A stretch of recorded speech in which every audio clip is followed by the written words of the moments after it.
1 minute.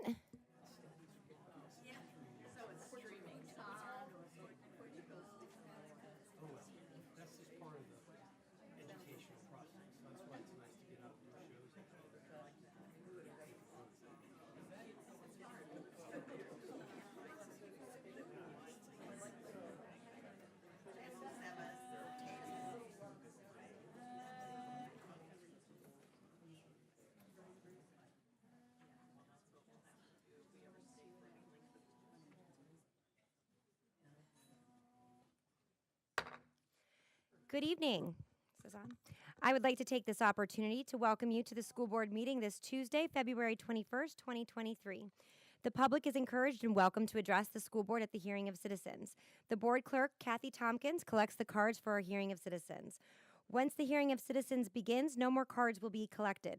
My apologies, I said this was going to be the last meeting, but a motion will be made after the Pledge of Allegiance to request that the board suspend the rules to extend the public comment period to 3 minutes for each speaker. This will be on the March 7th board agenda for final approval. Advertisement date was January 25th. I will call you forward at the appropriate time. Today, our student representative is Ryan Curtis and will lead us in the pledge, so please stand.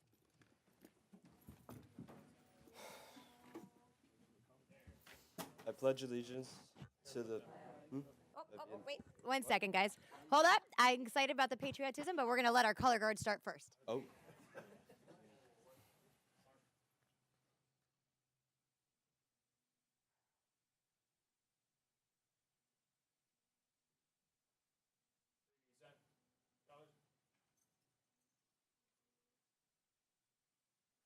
I pledge allegiance to the flag of the United States of America and to the republic for which it stands, one nation, under God, indivisible, with liberty and justice for all.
Thank you, Venice High School Color Guard and Mr. Curtis for joining us in the pledge.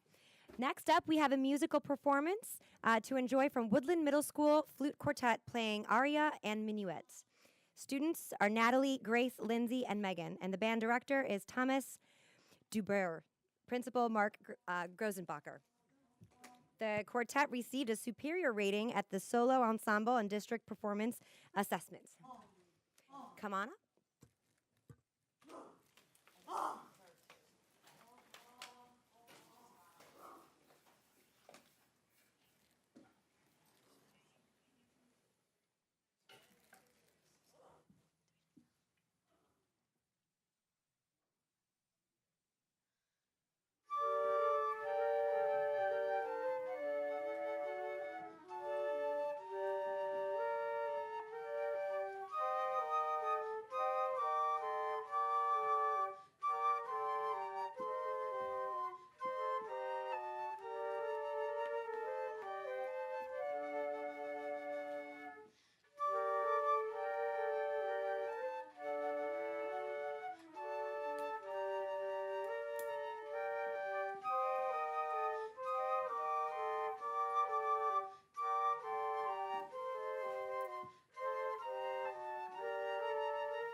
That was beautiful. Thank you so very much.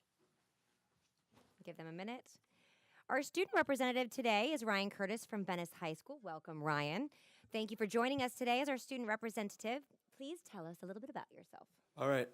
Well, thank you for having me. I am a senior at Venice High School. I'm a class representative for the SGA. I'm in NHS. I'm a part of Rho Kappa, which is the Social Studies Honor Society, and Tri-M, which is the Honor Society for Music. I've participated in academic Olympics this year, and most importantly, at Venice High, I am in the marching band. So that's been really fun. Wonderful. Thank you again for joining us. And as earlier, I gave you a certificate for your joining us today. And again, we look forward to great success for you. Thank you again. Yeah.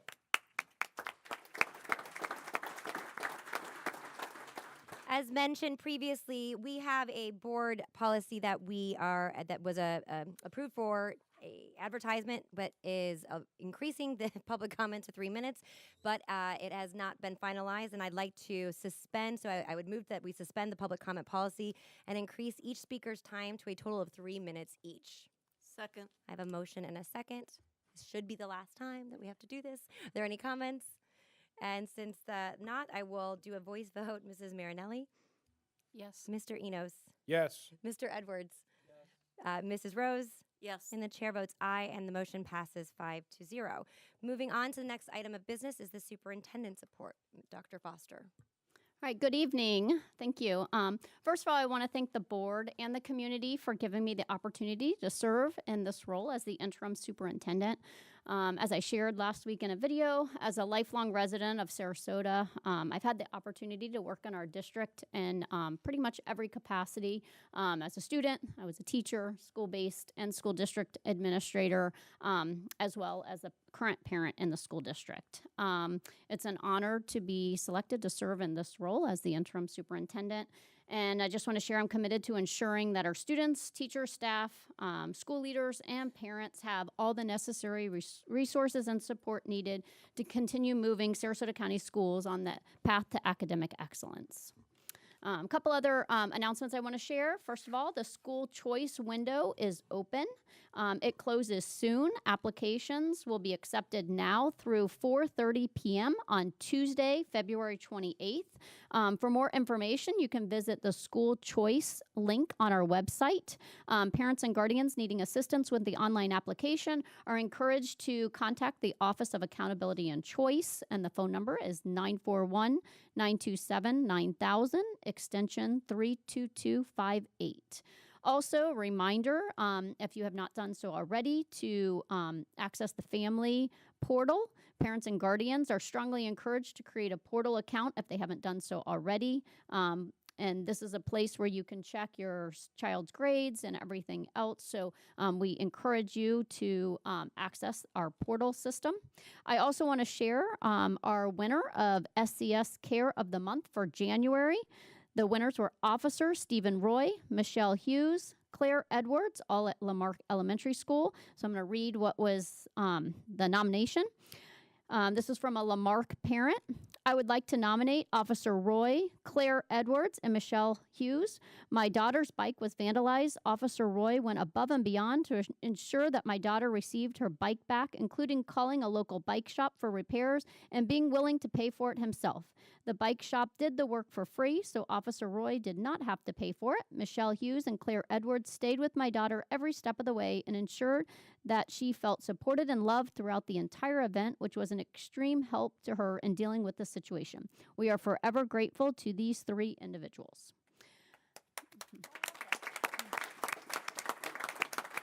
I also want to share some great sports accomplishment. We have the Booker High girls basketball team is playing in the state Final Four in Lakeland on Thursday at 10 o'clock in the morning against Lake Highland Prep.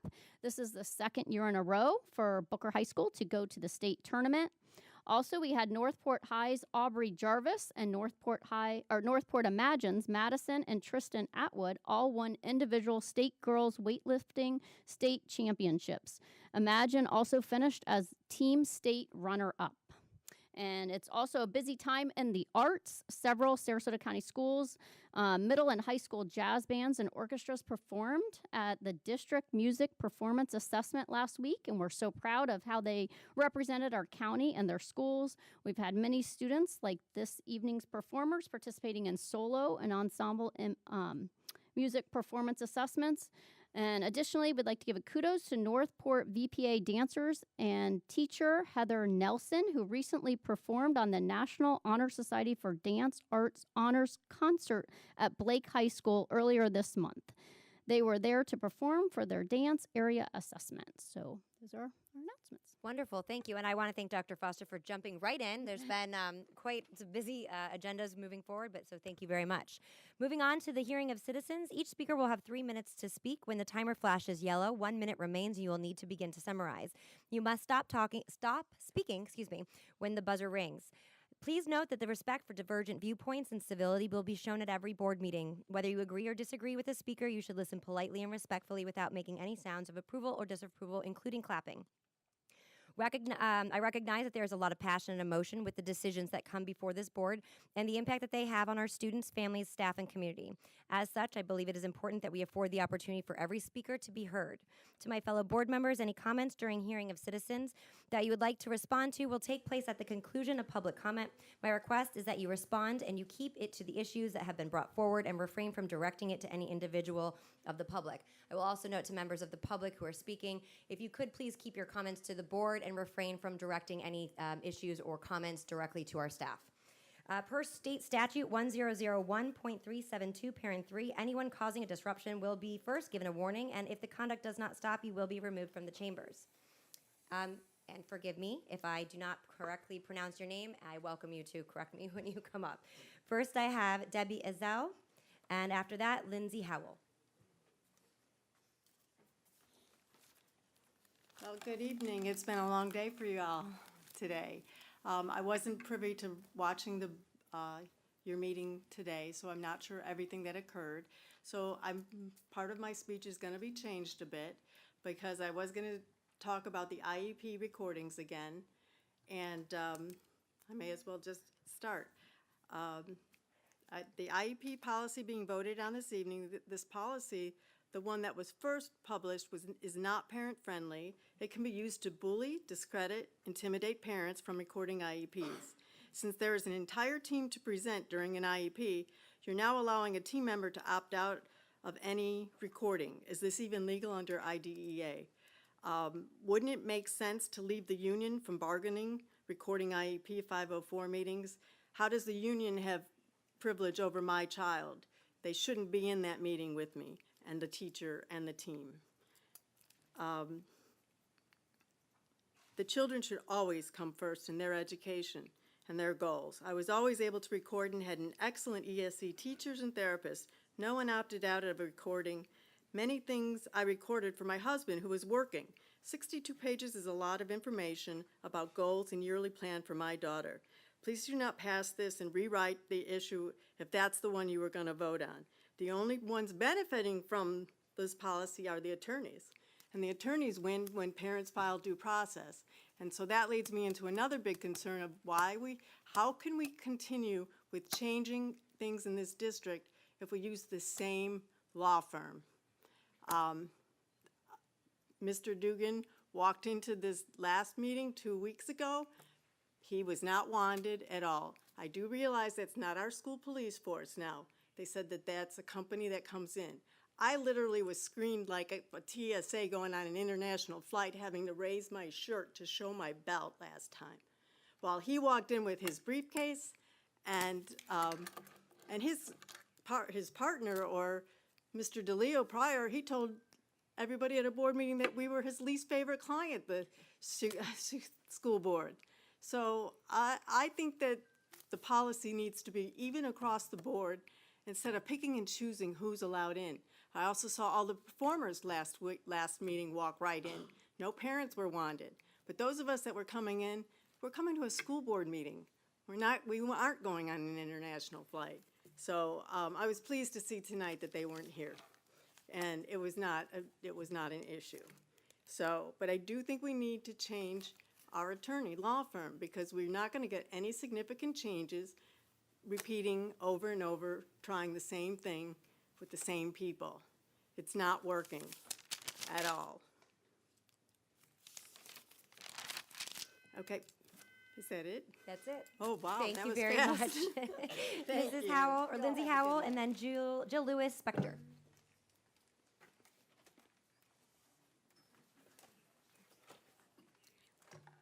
Good evening, everyone. Safe schools are a parent's right. Hello, my name is Lindsay Howell.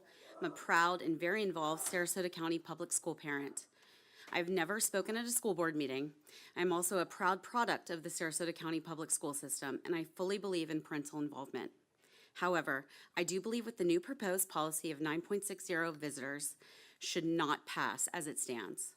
The new policy is riddled with holes in procedure. It makes our schools unsafe, and it is a logistical nightmare, as this is not a one-size-fits-all. Our school structures and the neighborhoods they sit in are not alike. It feels unnecessary and unsafe to add non-background checked adults among our students.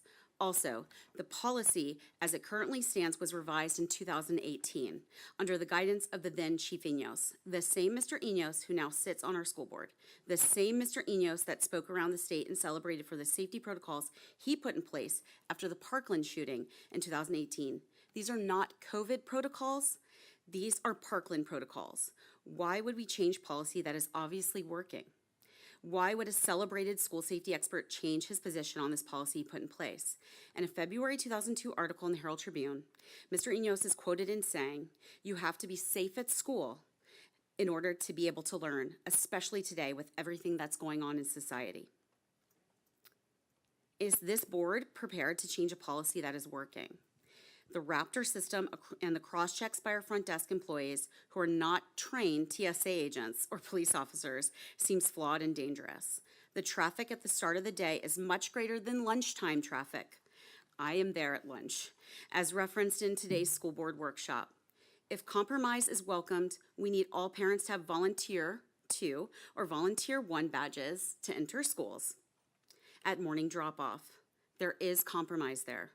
This simple requirement would have a positive impact on all schools and is a requirement that can be implemented now, not the next school year.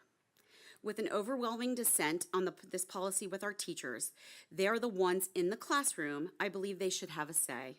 I trust my teachers. I trust my administrators. I feel extremely welcomed at my very happy school. Again, safety protocols are not an infringement on parental rights. It may affect a parent's preference, but we need to be very clear that there is a gap between preference and rights. I appreciate your time. Have a great evening. Thank you. Thank you very much. Jill Lewis Spector, Marjorie Peter. Good evening. I'm a resident and taxpayer of Sarasota County, and I'm here this evening to request that the board notify the Florida State Legislature the board's objection to House Bill 1 and Senate Bill 202, universal voucher bills racing through the legislature, giving every single Floridian student vouchers to attend private schools regardless of family income, including private religious schools and other schools that discriminate against minority, LGBTQ, and learning challenged students. They promote separation of church and state, and many contain no provisions for oversight, transparency, or accountability to the public whose tax dollars are being used for these vouchers.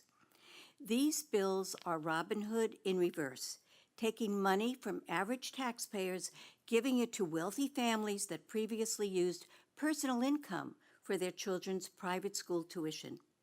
They will fund up to 10,000 homeschoolers the first year and untold numbers by 2027, where parents can use the funds for anything they consider educational, such as purchases of kayaks or trampolines or tickets to SeaWorld.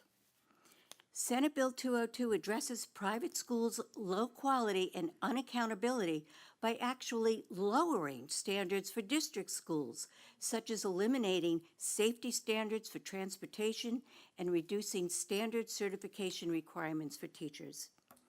Passage of these bills will starve Florida's already underfunded school system, where per pupil education funding is now nearly $4,000 below the national average. Universal vouchers would cost an estimated $4 billion in year one and may be much greater than predicted. In fact, Arizona's universal voucher program saw the total cost exceed projections by more than 1,000% within 6 months of its enactment. I realize it may be difficult for the board to oppose these bills, perhaps especially for Ms. Ziegler, who sends her kids to private schools and in fact would have a conflict of interest in opposing the bills. Also in the past, this board has been supportive of removing DEI concerns from the school board's agenda. But public funds should be used for public schools and not used to dismantle our state's public education system. For the board to support HB 1 and S202 would be a dereliction of duty. Thank you. Thank you. Marjorie Peter and Sebastian Gers. I'm saying that wrong, but. Good evening. My name's Marjorie Peter, a resident since '87 and the parent of 3 boys who graduated from the county system. I'd like to start with good news. I learned today of a program that's been in effect for a while, and it relates to the grave concern over the mental health issues that has been addressed by this board in the past. And it sounds like the local community foundations have come to the rescue. I previously had heard during the citizen comment period that people were nervous about the foundations grooming or perhaps doing other nefarious actions with the students, but this is something to be very proud of. Mental health professionals from the Florida Center for Early Childhood are on duty in the schools to help kids, teachers, and their parents work through behavior issues before the crisis stage. I'm guessing there's not money in the budget to fully accomplish this, and so the Community Foundation stepped in with donor funds to make this happen. The outcomes last year, over 701 students were served, 95% of the students made progress, 93% of the parents were satisfied or extremely satisfied with those services. That doesn't happen very often. So congratulations on accepting the help that was offered. My second item has to do with item 32 on the agenda, and it really regards student safety.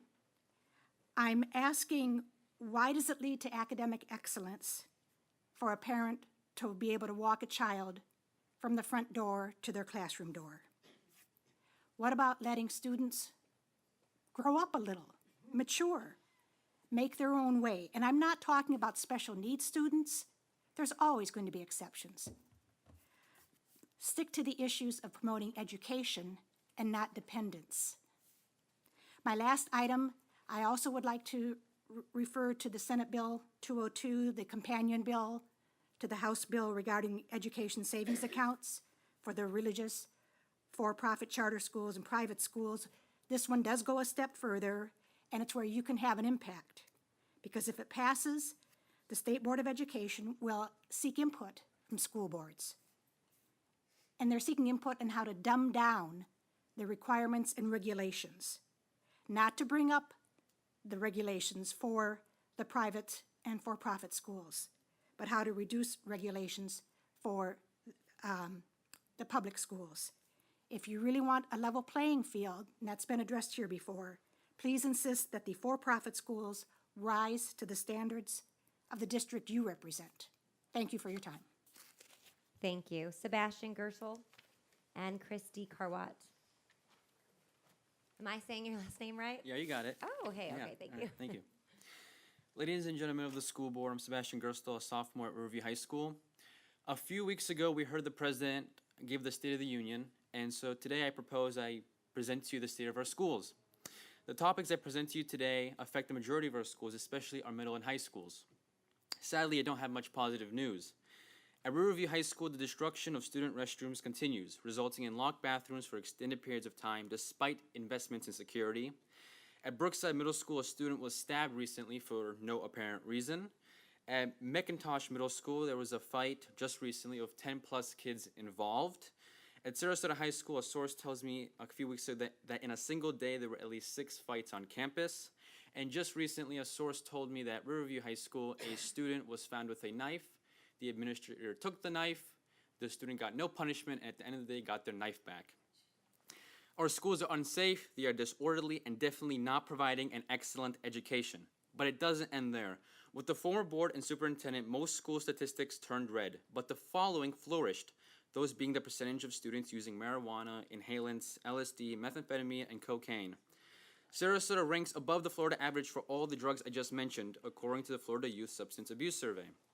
But that's not all. According to the same report, we are also up in the percentage of students carrying handguns, getting suspended, and attacking someone with intent to harm. It seems those character strong traits and RHS's digital university are really effective. Clearly not. Simply just another waste of time and taxpayer dollars. Overall, who is responsible for many of these issues at our schools? The administrators. At RHS, the principal administrators have been unable to handle the drugs, discipline, pornographic books, and even potty time, as sad as it sounds. It's true.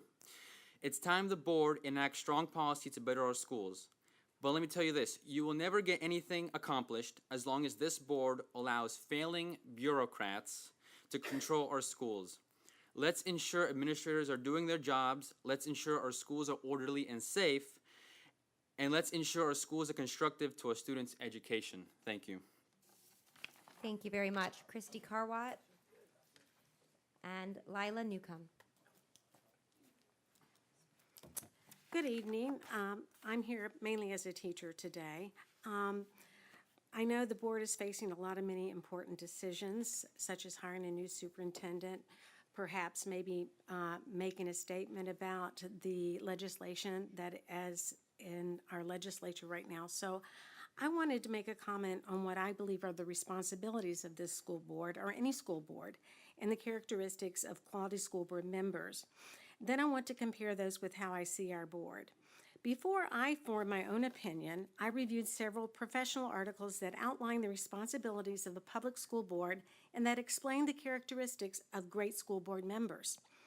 I would like to paraphrase some of my findings for you and compare them to what I see as happening with this board. First, effective school board members pay attention to the district's priorities and don't focus on single issues. They are interested in the success of all students, regardless of race, religion, socioeconomic status, gender, or sexual orientation. It seems several of our school board members are more focused on the priorities of a specific political party, the governor, and students in private and charter schools than on our own district's priorities and students. Second, great school board members communicate their actions to the community. They keep the public informed. Communication, wow. I emailed each of the board members over a week ago with a question regarding House Bill 1 and didn't get a single response from this board. In fact, only 2/3 of you even read the email. Imagine if I did that in my role as a teacher.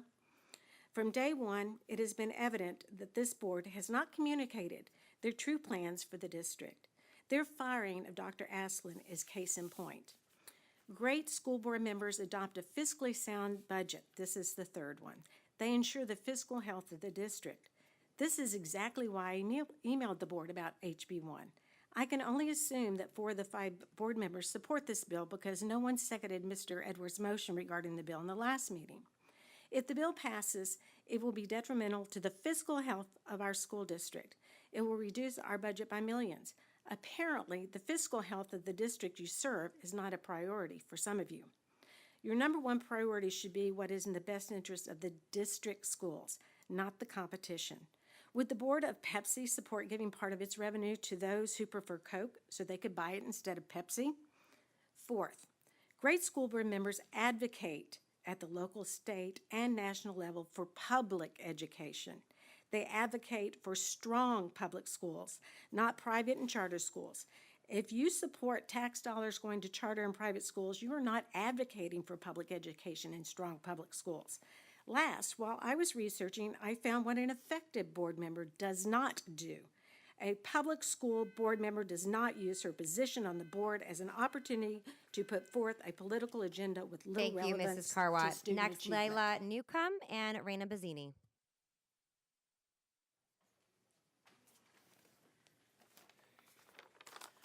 Hi, Leela Newcomb, grandma of 3 in Sarasota Public Schools.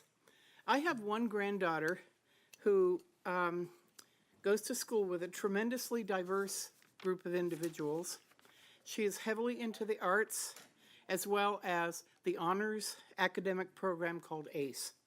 To expect that those kids in that school should adhere to the lily-white, single religious-based, highly restrictive curriculum and set of standards that seems to be pushed lately is not only realistic, but it is confusing to all and very emotionally disruptive, in my opinion, to every one of those kids, no matter who or what they are. So I understand that the new CRT is DEI. That would be diversity, equity, and inclusion. Another acronym to confuse people and get misapplied. I can't keep them straight, all the acronyms. So anyway, what next here? So in an attempt not to overlap different segments of the population that might be marginalized, I would like to share my thoughts today on Don't Say Gay. I'm taking the plunge. In keeping it simple, I'm not including trans people because I don't know very much about it, just plain and simple gay.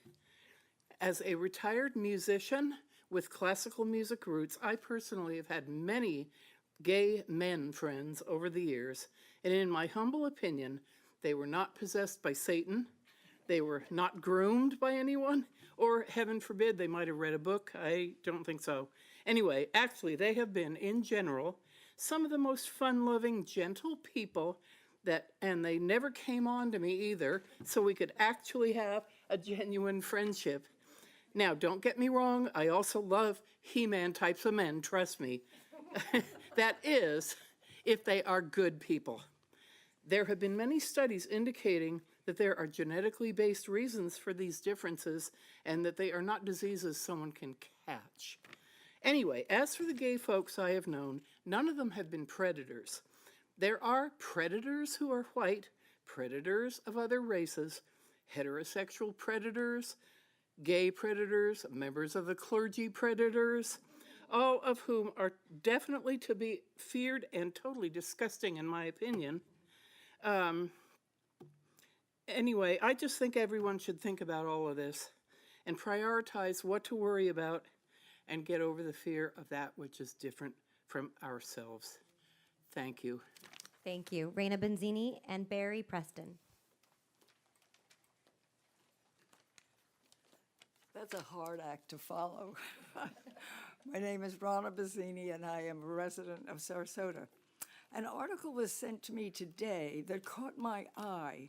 I'm quoting from it.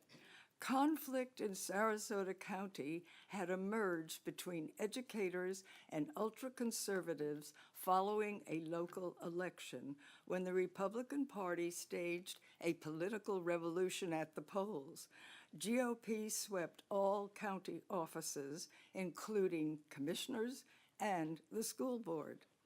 Was this about our recent 2022 election? No, this was about the election of 1960, before some of you were even born.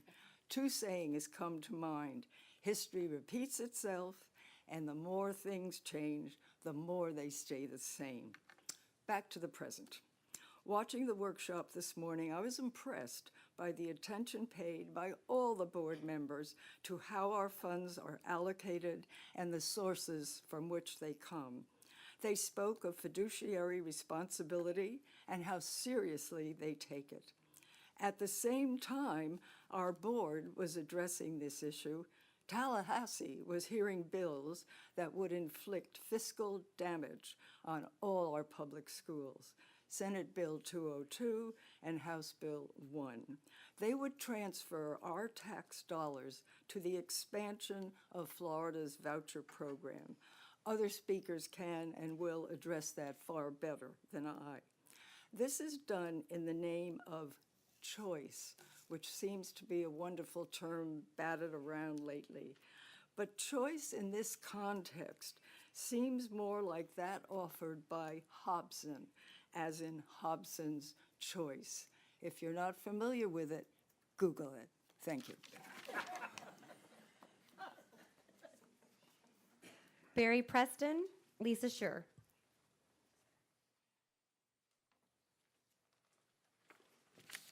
Madam Chair, members of the school board, I'm Barry Preston. I'm the president of the Suncoast School for Innovative Studies, and I'm here to speak on item 26, which is the renewal of that charter. As you know, we're a K through 5 school with a largely minority student population with 140 students. We are the only Title I charter school in the district. 98% of our students qualify for Title I support. We acknowledge and take very seriously the frank comments of this board and district staff as we have worked through this charter renewal year. Leadership, teachers, and our board are fully engaged and committed to addressing these concerns and making you all proud at the end of the year. In particular, we want to thank Dr. Cantalupo, Millie Wheeler, and her team for the guidance and support they've given us this school this year. We were very pleased that the Charter Review Committee recommended renewal. We take low-performing students, sometimes from other schools, who enter our school several levels below grade level, and we work as hard as we can to develop increased proficiency and love of the school. Leadership, teachers, and our board are engaged in intensive efforts to improve academic performance in areas specifically identified through testing. SSIS has engaged support from Catapult Learning, from the Bureau of School Improvement, and Alliance Educational Services, and has had meaningful help from district staff. Families have chosen this school for their kids, and our families are committed. We have built trust with the students and their families through extensive parent engagement. Our focus is on the whole child and their various intelligences. We teach students how to learn. And we have developed community partnerships with Selby, with the ballet, with the Van Wezel, and we offer activities such as sports. We have a tag football team and a basketball team. We have a drum line, and we actually teach our students etiquette so that when they, for example, come before this board, they are prepared to how to speak and address a distinguished group like this. Our board is fully committed to the mission and vision for this school and fully supportive of a renewed charter. And we have built a strong sponsor base. Sponsors have funded several projects, including working toward a new school bus and discussions in place to fund a reading center. So I thank you again, this board, for your guidance and attention as we work through this, and look forward to a very successful year. Thank you. Thank you. Lisa Schur, Carol Lerner.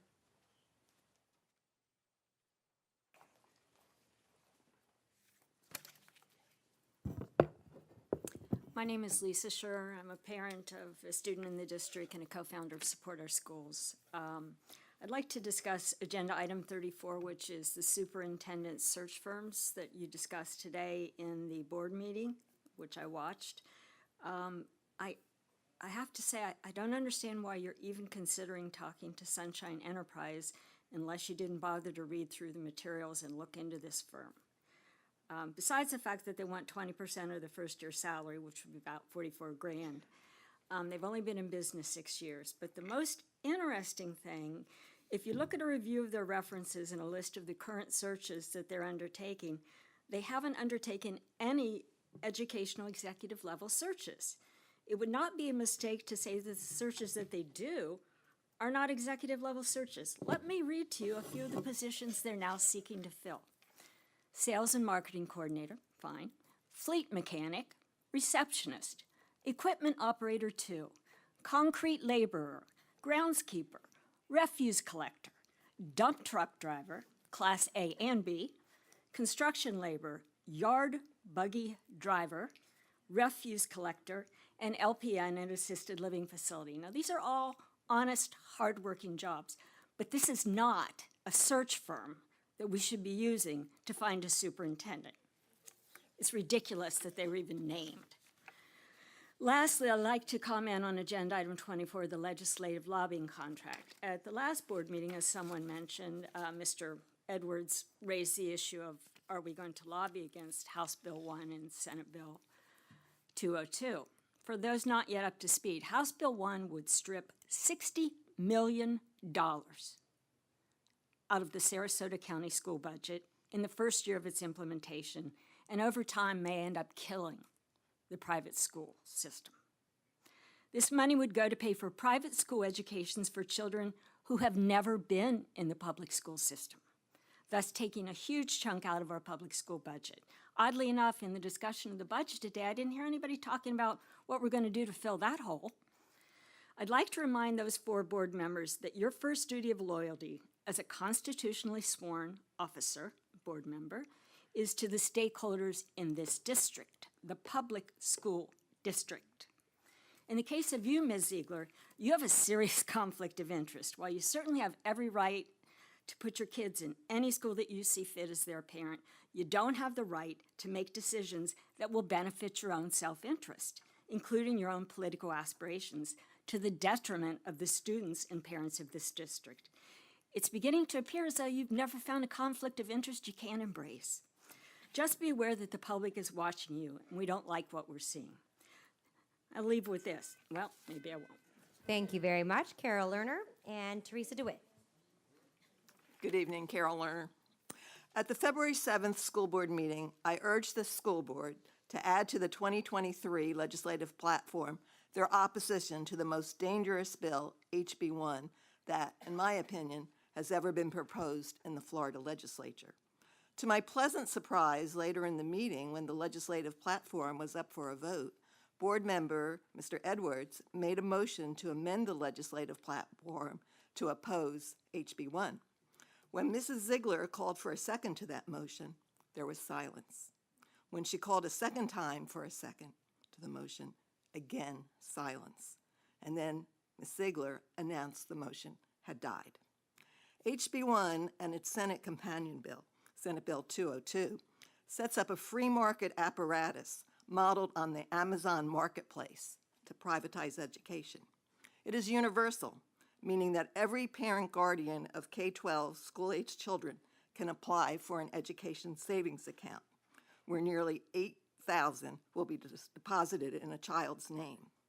Parents of ESE children get more. Unlike the old scholarship voucher program, where the voucher was targeted to a specific private school, an education savings account system lists options on the marketplace: a private school, tutoring, instructional material, even part-time at a public school. This choice may sound good in theory, but it raises some fundamental questions that school board members should consider, including, do board members outside of Mr. Edwards, and I know he knows this, realize that education statewide will lose at least $4 billion if this bill is passed? Are board members aware that Sarasota schools will lose at least 70% of state aid, amounting to over $60 million, and this is in the first year of implementation? Do board members understand that the funding of HB 1 and its companion will largely go to paying for tuition and homeschooling costs for children who have never been or are no longer in the public system, including the children of millionaires and billionaires? That in the state of Arizona and other places where this has been tried, that 75 to 85% of funding went to children already attending private schools? Do board members know that HB 1's Senate companion bill, SB 202, which sets up the same account mechanism, also has a provision that could deregulate public schools rather than putting regulated accountability on private schools and programs?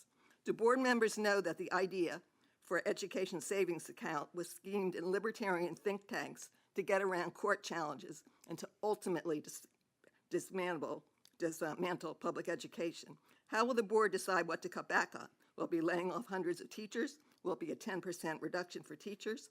Will vital STEM and arts program be thrown overboard? And one final question to our school board. Didn't you get elected to support and strengthen Thank you, Sarasota Teresa DeWitt, Elizabeth Bornstein.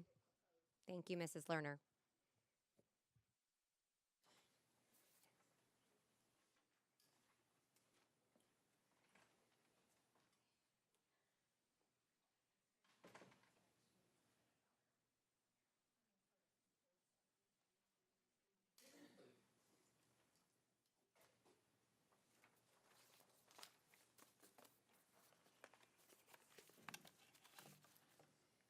Before I start, I would like to state that this information I'm bringing forward is no reflection on the majority of teachers, counselors, and staff.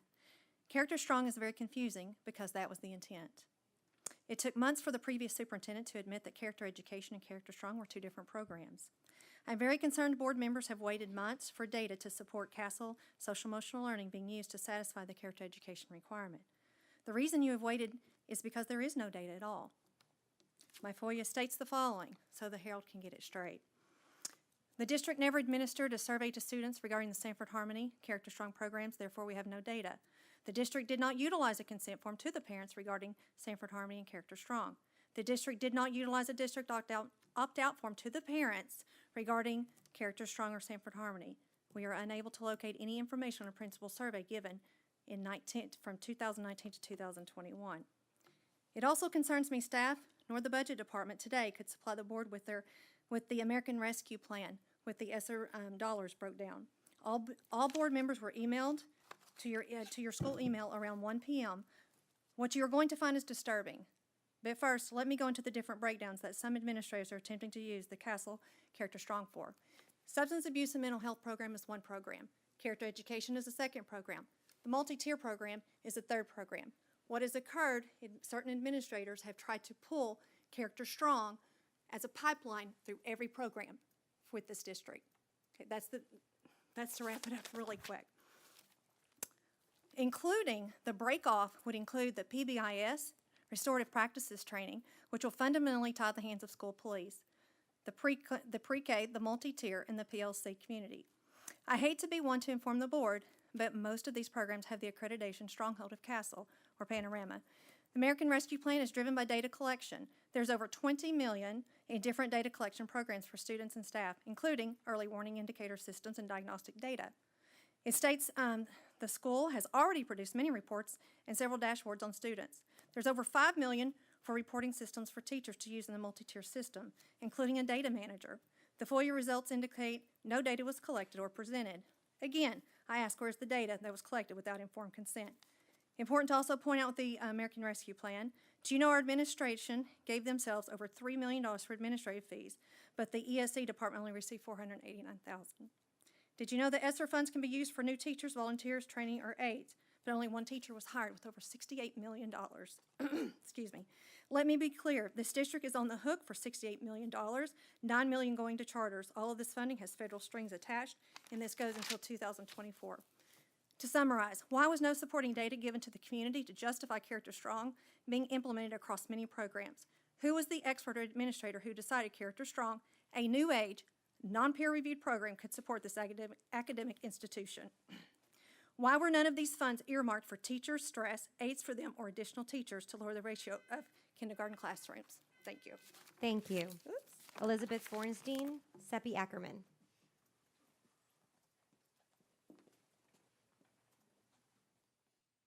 Greetings, board members, interim superintendent, board attorney. I am grateful to be a parent of a Sarasota County school student. I am here again as a concerned parent and specifically about agenda item 32. And to tell you, Sarasota school board members, we have a problem. Not Houston, Madam Chair, which you posted on your Facebook yesterday, mocking those of us who do not agree with you and parents about parents insisting on walking their kids to school in the mornings. Your post sounded more like a campaign speech. Honestly, many of us are just tired of the unnecessary drama you create by making school matters us against them issues.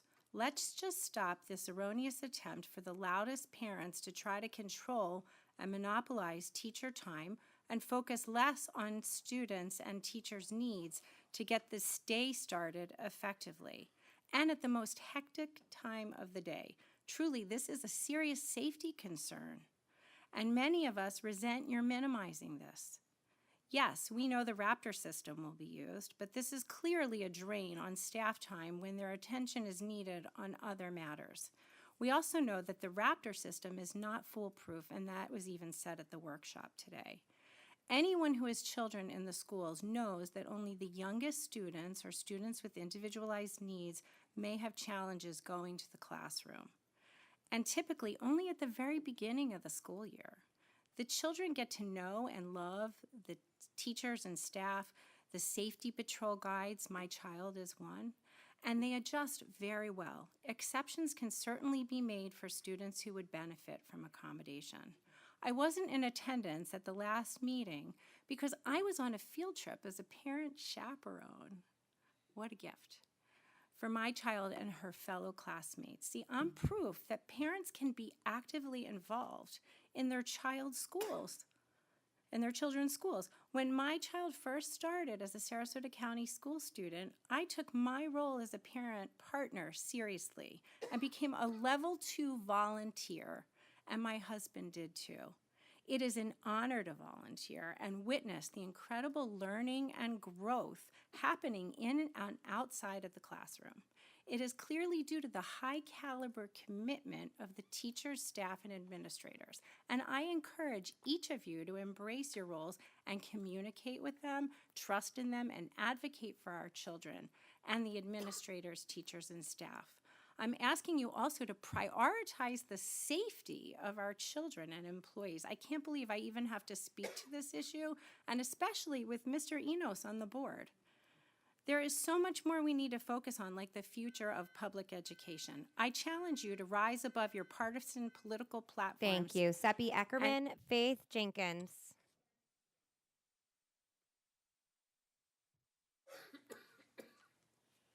Hi, my name is Seppi Ackerman. I'm a parent in the Sarasota County School of two young elementary school students. This is my first time ever speaking at a board, despite the fact that they were born here and raised here. I find this visitor policy important enough that I'm taking time out of my busy schedule as a full-time working mom to be here in front of you and ask you to please reconsider. Last night, I got an email from the district saying that, as we may be aware, the school county has been working to update existing policy and procedures. I consider myself to be a very involved parent. I've been a volunteer. I volunteer almost 10 hours a week, every single week at their school, and I was not aware. And I feel a little blindsided about the swift action that not only is this being done, but it's going to be implemented by March 6th. I find that these procedures were put in place because of safety and not because of the pandemic.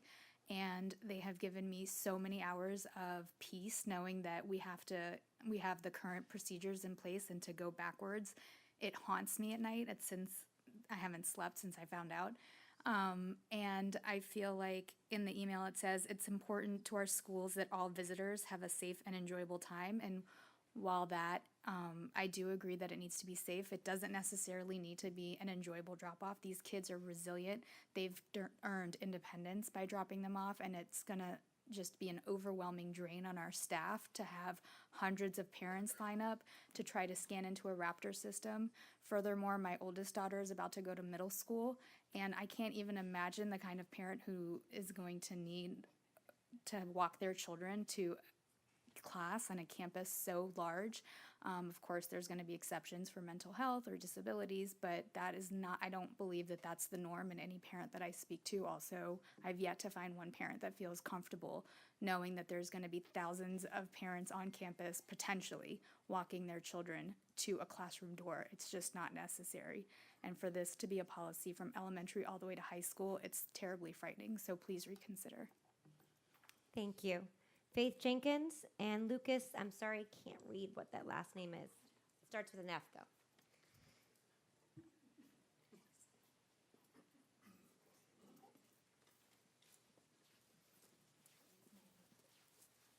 Good evening. I'm Faith Jenkins. I'm the proud principal of Suncoast School for Innovative Studies. I'm extremely proud to be here today, and I appreciate the opportunity to be able to be on the agenda for our charter school today for hopefully approval. I've been in this particular position since October, and I've been extremely excited to be able to work with our district and community partners in this position. I knew coming in that we had a great deal of work to do, and I've been very, very focused and excited to be able to work with those partners to continue that. What I wanted to say to you all today was I really hope that you'll take me up on my invitations and my board president's invitations to please come and see us. Since we haven't really had the chance for you to come to our school, we have come to you today. I wanted you to be able to meet a couple of our students and our staff. I wanted you to have the opportunity to come, see what we're doing in our classroom, see what we're doing with our students. We are a school of choice, and our parents have chosen us, and we love the fact that we're able to offer them what they can get in other schools and then a little bit more. And I want you all to be able to, if you're going to vote today to approve us, I want you to see the school that you're approving. I want you to see the school that is a part of this district. I want you to see the students and the parents that have made that choice. There were some comments that were made about our parents saying you don't understand why they made the choice that they did. And again, I want to invite you to come and experience it for yourself. Our parents know exactly what they want for their students. It takes a lot for them to decide where kids are going to go to school, decide what they want for them, to choose the right place. And every single last one of our parents tours our campus and has intake with our staff before they come into our school. Many of our parents know exactly what they are coming to our school for, and we want you to know exactly what you're voting on today. So please take us up on that offer. Meet some of our kiddos. Come enjoy the drum line. Come to our basketball games. Come to our football games, and just experience a part of the school that is a part of this district. These students are our students, and we really want to make sure that you know what you're supporting when you vote for us today. Thank you. Thank you. Lucas F. I'm so sorry, I just can't read what it says. Thank you. And then after that is Tom Young. Hello. My name is Lucas Foxley. I go to Sarasota High School. I'm a senior at Sarasota High School. And today I'll be talking about school bathrooms. So using the school bathroom can be a really uncomfortable and nasty experience. On a daily basis, I go in the school bathroom. I see beer cans on the floor. I see vapes in the stall. I see everything. The bathrooms are always nice and clean when you first get to school, but then as the day progresses, they get worse and worse and more uncomfortable to go to the bathroom as the day progresses. I feel like schools should have more employees to monitor these bathrooms and monitor the entrances of these bathrooms to see what students are bringing into these bathrooms, because there's, like I said, beer cans all over the floor sometimes and more illegal activities. The bathrooms end up polluted and unusable because of the destruction by students, so it's very hard for a lot of students to go to the bathroom at the end of the day because there's so much trash in there, and a lot of the stalls are clogged with vapes, and a lot of the toilets are clogged too. Thank you. Thank you. Tom Young and Jay Williams.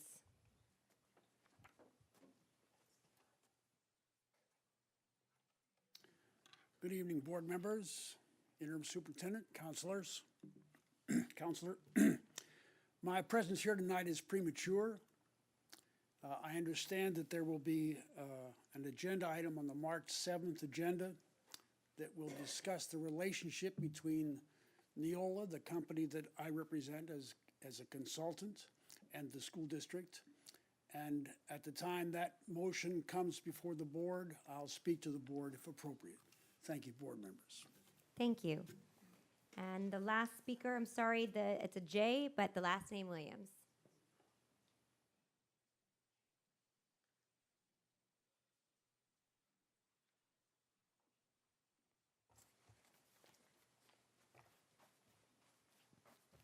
I might need glasses, I apologize. No, you said my name correctly. Jay Williams. I am a staff member at Suncoast School for Innovative Studies, and I actually am the school ambassador, registrar, and former HR person, so I can tell you all about why our parents choose our school. And the reason why they come to us is because they're looking for a school that sees their child, a school that also is safe. We have zero bullying at our school. And they want to make sure that their child is represented and that they also have a voice. Being that our parents come from a generalized families of low income, they don't feel like they have a voice here in the county to be heard. And at our school, we teach our kids and our families, we empower them to be heard. So when they come out and they visit, They're able to see the classrooms. We invite them as we also invite you to come out and see our amazing school and what we do. And so far, we've had Millie Wheeler and her team has come out, and she's been, I think, blown away from the amazing things that we've had to show them that our students and our staff is currently working on. So I want to just say that at this school, Suncoast School for Innovative Studies, it's a different school in the aspect that we care about our students and our parents and their education. So please come out and see us. Please allow me to do your tour, as this is my first time speaking before you.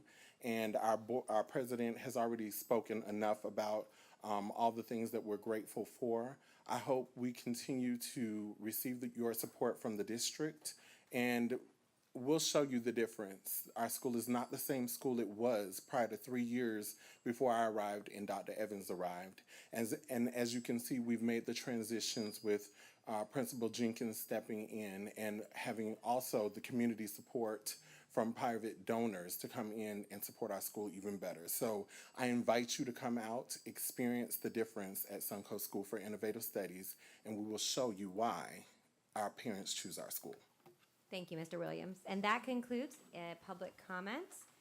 Moving on to item number 6, are there any revisions to the agenda after publication? To the superintendent, I have a couple additions as well. Yes, we had minutes were added to item number 5. An addendum was added to item number 6, the instructional classified personnel report. And then item number 31, the approval to advertise the new school board policy 5.712, the recording of IEP minutes. We struck 504 meetings. We replaced request with notice in paragraph 1 and took out the last 3 paragraphs as they were a duplicate of IDEA. Well, then I don't have any to add. You got them all for me. Thank you. So, are there? So we have additions to the consent and agenda. Can I have a motion? I'd like to move for approval of the consent agenda as amended. I have a motion. Is there a second? Second. I have a motion, a second, to approve the consent agenda as amended. Are there any comments? Seeing none, please vote.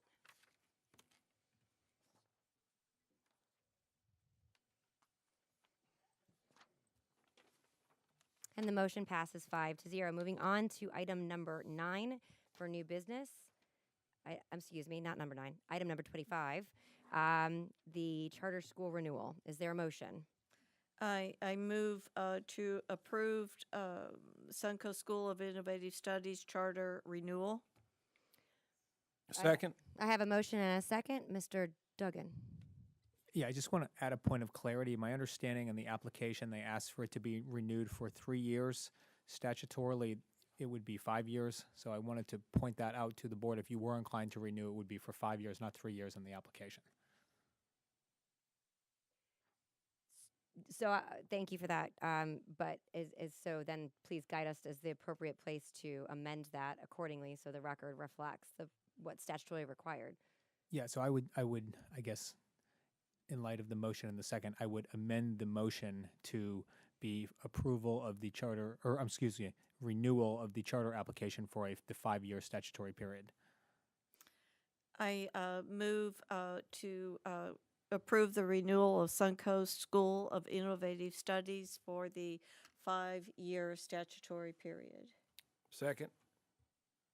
If I may, sorry to be a pain. Yeah, I think we need to have amend. to remove. I'm Right. sorry, excuse me. So we'll have to pull back the first amendment of the first motion so that we only have one motion on the floor at a time. So the maker of the motion, the first motion was Mrs. Rose. So if you would like to, I move to rescind the motion to approve Suncoast School of Innovative Studies charter renewal. Thank you. And if the second would do. I also remove it. Sorry, apologies. Okay, so now if you want to make, you can move to approve as with the amendment introduced into it. Mr. Duggan, if you. So the proper motion would be a motion, if you were so inclined, to approve the renewal of the charter application for SSIS for the 5-year statutory period. I move to approve the renewal of Suncoast School of Innovative Studies for the 5-year statutory period.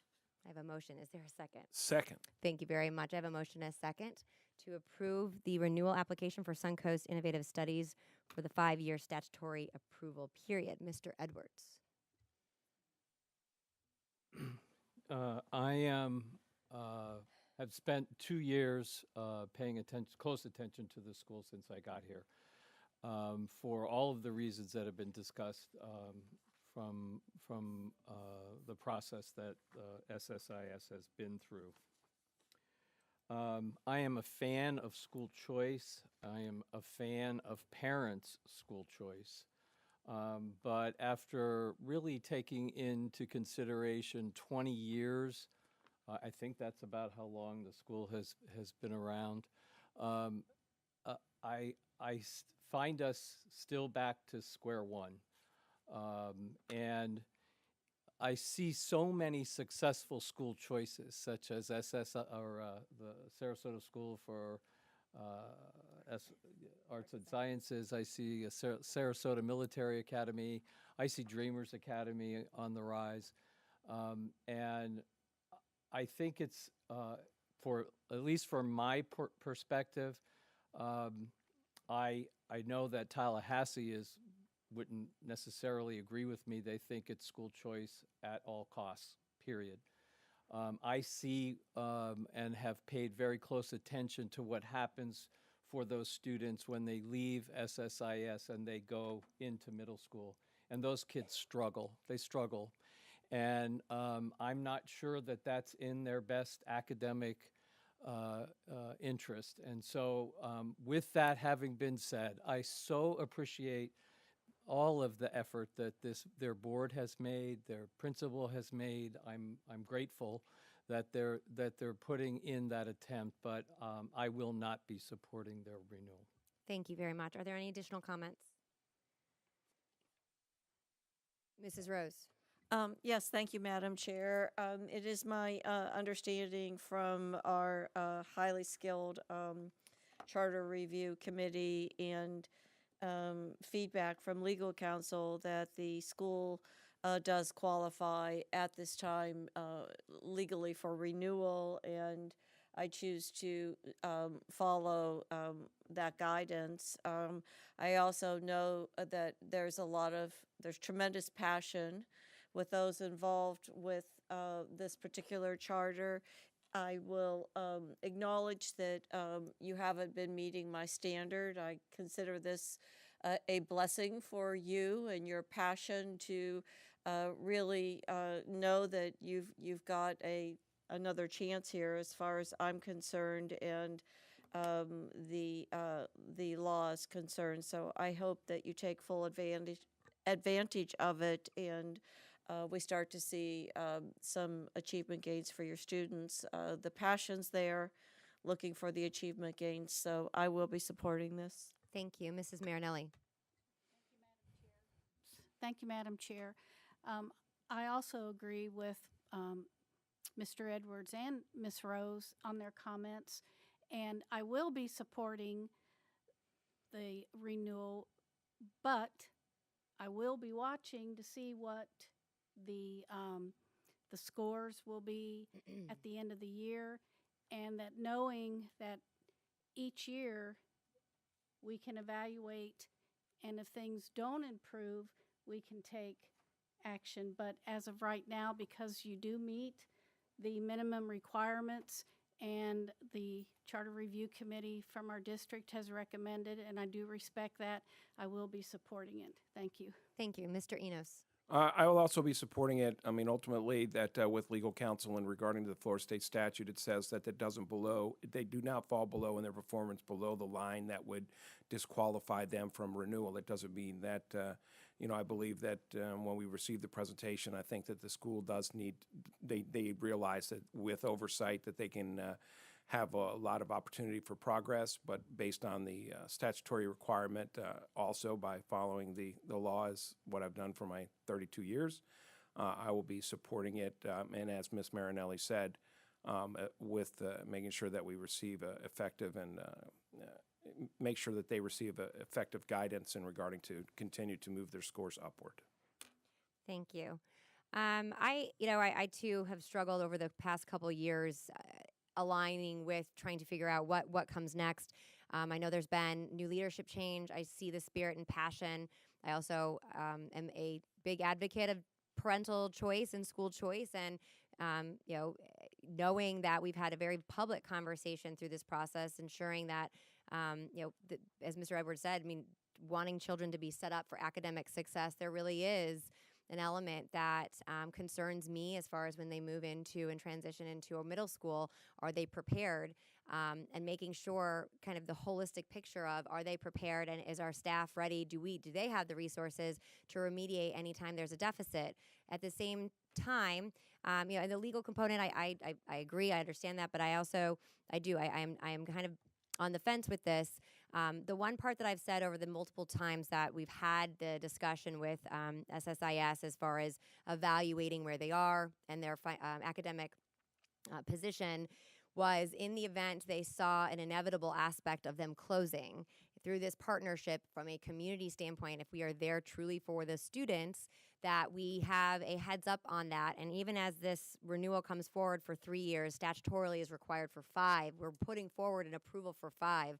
I implore the leadership of SSIS to understand that our team, as has been mentioned, worked very, very hard and do continue to work very, very hard with our charter schools to partner so that all those students are prepared regardless of those challenges. So in the event this academic lift does not seem inevitable, I do strongly request that you keep that communication going forward with our staff so that we can prepare accordingly, so that those families are prepared in the event that it just does not seem that you are able to achieve the level of academic rigor for those children to be academically successful, and also we can prepare accordingly, because I think that's ultimately our responsibility as a partnership.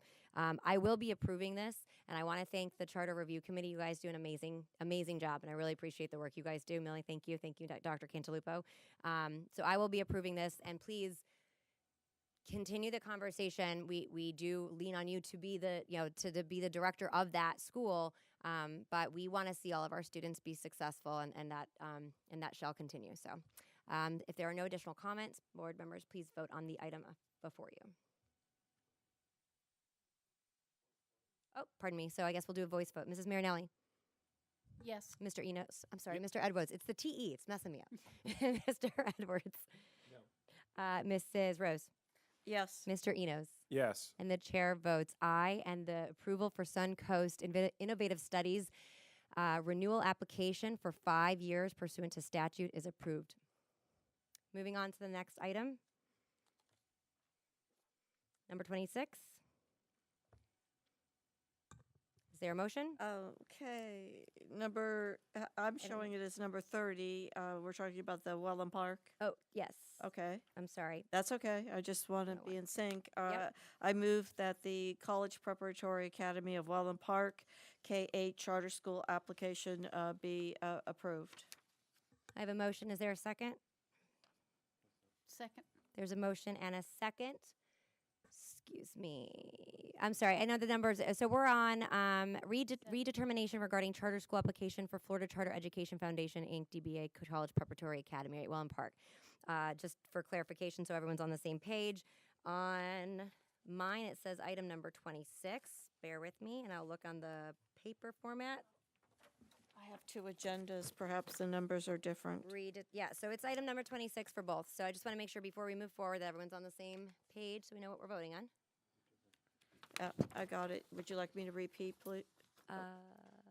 Just for the record, we'll just do it. Sure. Do you want me to rescind? Nope, that's the original? okay. I move for redetermination regarding charter school application for Florida Charter Education Foundation, Inc., DBA College Preparatory Academy at Welland Park. I have a motion. Is there a second? Second. A motion and a second to withdraw the previous decision denying the charter application submitted by the Florida Charter Education Foundation, Inc. for the College Preparatory Academy at Welland Park, entered by the school board June 7, 2022, and instead approve said charter application. Mr. Duggan. Microphone. I will cancel my request based on your reading on the motion. Thank you. I have a motion and a second. Are there any comments? Mr. Edwards. I will not be supporting this motion either. I think when we're talking about school choice, I have to be consistent between SSIS and this one. The argument that we had at a workshop, or I think it was an exec session that I had heard, was that we're going to abandon our original 5-0 vote. There were 2 board members here that had voted against it, and it was unanimous. And the decision that was put before us was if we rescind our appeal or rescind our decision, then we won't be subject to the possible financial fees that we would incur if we did not prevail in an appeal. I come from a position of speaking truth to power. I use the analogy, it's not quite as lucrative, but last year I did not approve a bell schedule change because we were struggling to find bus drivers, and the only solution that we had was to change bell schedules. And my argument was, unless Tallahassee knows that 67 school districts are struggling with bus drivers, then we're not speaking truth to power that we have a problem. So I'm saying this about this Welland Park situation. They are not, as I said when I voted no the first time, they are not the caliber of school that belongs here in Sarasota County. Their grade level, even though statutorily, and we've been advised by our attorney, that when they had made their presentation that they were in compliance to being the model school, they are not now. They've gone downhill in that period of time. And so I cannot justify to my community that passing this is, in spite of the fact that it kills me, that we would be subject to this financial penalty. It's a business decision that I think my fellow board members are being forced to make, and that's my perception. But unless we as school board members speak truth to power to Tallahassee to say that school choice at any cost is a must, it's not in the best interest of our students. So my integrity says that if I don't agree with SSIS, I can't agree with this, and my original vote stands. Thank you. Are there any additional comments? Mrs. Rose. Thank you, Madam Chair. When we first reviewed the Welland Park application, I had clearly stated to the public that I did not want to spend tax dollars for something that we were going to ultimately lose in the end because of meeting state criteria, and in addition to losing tax dollars in paying the legal fees for Welland Park to appeal the denial, we would ultimately potentially be obligated for their legal fees. And in the end, the advice is coming, which I consider to be legitimate, that we would lose. So given that, I will be supporting this, which is where I stand, where I originally stood. Thank you. Are there additional comments? I would echo what Mrs. Rose mentioned, and part of there was a couple different kind of more procedural things that led me to not support this just from the way we usually proceed. However, and in addition to that was not really wanting to continue the prolonged process of a court battle that we inevitably would lose. So with that, I am going to be supporting this motion. If there are no additional comments, we can please take a vote, and I'm assuming this is computer vote now? Okay. Whenever it comes up. Do we have to refresh? Oh, Jamal. Okay, hold on. Bear with us. Sorry.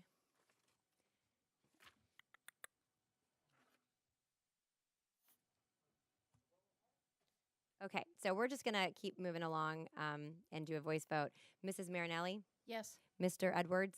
No. Mrs. Rose? Yes. Mr. Enos? Yes. And the chair votes aye I want to make sure, to withdraw the previous decision denying the charter application submitted by the Florida Charter Education Foundation, Inc. for the College Preparatory Academy at Welland Park, entered by the school board June 7th, 2022, and instead approve said charter application. Passes 4-1. Moving on to item number 27. I move for the mutual release between the School Board of Sarasota County, Florida and the Florida Charter Education Foundation, Inc., DBA, College Preparatory Academy at Welland Park. I have a motion. Is there a second? Second. I have a motion and a second. Are there any comments? Seeing none, please vote. We'll do a voice vote. Mrs. Marinelli? Yes. Mr. Edwards? Yes. Mrs. Rose? Yes. Mr. Enos? Yes. And the chair votes aye and it passes unanimously to approve the charter application for the College Preparatory Academy at Welland Park and to approve the mutual release as presented, which becomes effective once the school board enters the charter contract with the proposed school. Moving on to item number 28. Is there a motion? I move for approval of the 22-23 salary schedules for the Sarasota County Schools Police Bargaining Unit. I have a motion. Is there a second? Second. I have a motion and a second to approve the 2022-23 salary schedule for the Sarasota County Schools Police Bargaining Unit. Are there any comments? Seeing none, board members, please vote. And I guess we'll keep doing voice votes. Mrs. Marinelli? Yes. Mr. Edwards? Yes. Mrs. Rose? Yes. Mr. Enos? Yes. And the chair votes aye. And the motion to approve the 22-23 salary schedules for the Sarasota County Schools Police Bargaining Unit passes unanimously. Moving on to item number 29. Is there a motion? I move for approval of the contract between the International Union of Police Associations, IUPA, and the School Board of Sarasota County, Florida. I have a motion. Is there a second? Second. I have a motion and a second to approve the contract between the International Union of Police Association and the School Board of Sarasota County, Florida. Is there any comments? Seeing none, board members, please, let's do a voice vote. Mrs. Marinelli? Yes. Mr. Edwards? Mrs. Rose? Yes. Mr. Enos? Yes. And the chair votes aye to approve the contract between the International Union of Police Association and the School Board of Sarasota County, Florida. Moving on to item number 30. I move for approval of the data sharing agreement between the School Board of Sarasota County, Florida and Curriculum Associates. I have a motion. Is there a second? Second. I have a motion to approve the data sharing agreement between the School Board of Sarasota County, Florida and Curriculum Associates. Are there any comments? I just wanted to pull this. I know that there was a conversation. Well, there's two things. I know there's a conversation about data agreements. I wanted to pull this. I know that Dr. Cantalupo, pardon me, had mentioned in agenda review that there are 4 different data sets. If I'm saying this right, I don't want to miss-say this, but that, and I think this is where we're going to be diving in a little bit more and further, but didn't want to just kind of autopilot it. Also, that is attached. One of the things that I want to make sure going forward that all of the items necessary are attached in advance. So that was one of the 2 reasons that we had it pulled. But unless there are additional questions, we can punt to further if there needs to be. But if you all got the information that you needed, then we can just do a voice vote. So seeing no comments, I will do a voice vote. So Mrs. Marinelli? Yes. Mr. Edwards? Yes. Mrs. Rose? Yes. Mr. Enos? Yes. And the chair votes aye to approve the data sharing agreement between the School Board of Sarasota County, Florida and Curriculum Associates. Moving on to item number 31. Is there a motion? I move for approval to advertise the new school board policy, IEP, and 504. Sorry. Go ahead. Oh. Should have been stricken. I move for approval to advertise the new school board policy, IEP, and 504 recording policy to codify district procedures. I have a motion. Is there a second? Second. I have a motion and a second. I'm going to amend that just to clarify, and I apologize, the document in front of you does not have the updated motion. So it is. So I amend the motion to reflect that policy number 5.712, the use of recording devices at IEP meetings, and strike 504 from that notion. So the approval to advertise 5.712, recording of IEP meetings. Is there a second to my amendment? Second. I have a motion and a second. Are there any comments? We have to vote on the amendment, I guess, just because. Mr. Edwards. Sorry, during our dinner break, we received an email from Mr. Duggan about this policy. Is that correct? Yes. So can you explain what that email was about? Sure. So we, obviously we've retained Mr. Dietzen to handle the collective bargaining and the kind of implementation of this policy. He emailed me late yesterday. I didn't have the chance to speak with him until, about 4 o'clock today, right before the litigation strategy session. And he indicated that his best, most conservative advice would be to recommend approving the policy, but to do so, not only 30 days away, to push it off, to give a little bit of time for, the process to play out in the way that the statute requires. And what process is that?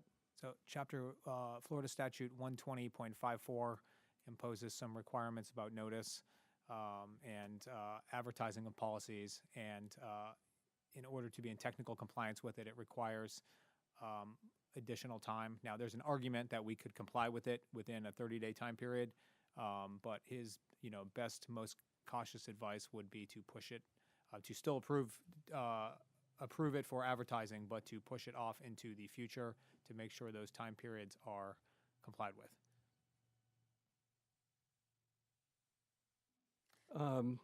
I guess. So, so I sent an email to the board to make sure you all were aware of what our retained legal counsel's position was on it. I apologize for the last minute nature of that, but I felt like that was something each of you was entitled to have, information about in an abundance of caution, given that we were on the eve of a vote about this. And really, that only came to my attention late today, so I wanted to pass it on to you as soon as possible. Again, I'm not 100% sure that the board is in any mood to receive any kind of conversation. I tried to earlier today perhaps modify, given an opportunity to allow for a change, and what I got was a pushback on the board from that this was what they want to do, and they want to move full speed ahead. I would say that I'm not going to support it, even though I am pro-parent, and I do believe that this tool should be utilized when it's appropriate, but to demand it of our staff in all cases, when we could allow for discussion to happen, healthy discussion to happen, is what I was asking for, and the board does not seem to have an appetite for that, so I will not be supporting this measure. Thank you. Mrs. Rose. Thank you, Madam Chair. Mr. Duggan, was there another part to that indeed, if we do delay it, that is there any jeopardy in it not being the ability for it to go forward? I think a brief delay to allow the time periods to pass and to adhere to the notice requirements takes away the technical ability to challenge it on, the invalidity of the rulemaking process. I think as long as we comply with the statute and the way that it is intended with the notice and the passage of time, there really is no challenge to this on rulemaking grounds. Now, I have no reason to think anyone will challenge it. It's possible. So if that happens, we would cross that bridge. But if it was challenged, at least it would arguably be able to be shown to be invalid. I don't know that to be the case. I think there's arguments that we could defeat those arguments, but it's at least possible. The passage of time, I think, makes those technical arguments about the compliance with the statute go away.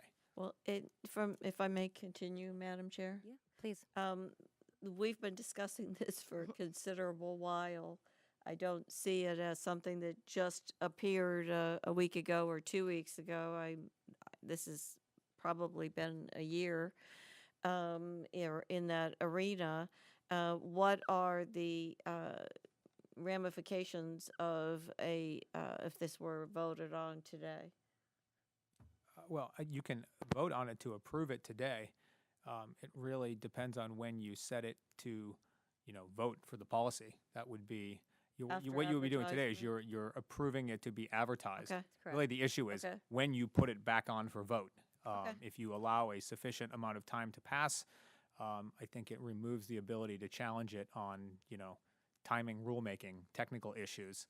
I think if you put it on either the 4/4 board meeting or the 4/18 board meeting, that would permit enough time to go through the process. Thank you. Thank you. So, just to be very clear, under Chapter 120, every time that I've been on this board for 8+ years, we do follow the proper notification timeframe for advertisement and then approval, which is what I'm understanding this challenge is. So I just want to be clear, because I'm not an attorney, but I did read some of the concerns, and to me, one, this has been properly noticed. Two, properly and amply discussed over a year plus workshop. December workshop brought it forward in the posture that it's in now, and then once again brought it forward as discussed in advance attached onto this workshop, and then of course we have the ability to amend that, and now it's being approved for advertisement. So again, not for nothing, but I think that for lack of a better term, I don't really, I know that we are, I want to make sure we're getting proper legal guidance, that we are, if we approve this for advertisement, which the way I read it, not an attorney, so board members don't take my advice, but I do believe the way I interpret and read it, that we are well within our rights, and I'm not particularly a fan of being jerked around by the union, and that's what this smells like. So with that being said, are we clear to approve this today from a legal posturing? You're clear to approve it today. It just depends when you place it back on for the final determination. Okay.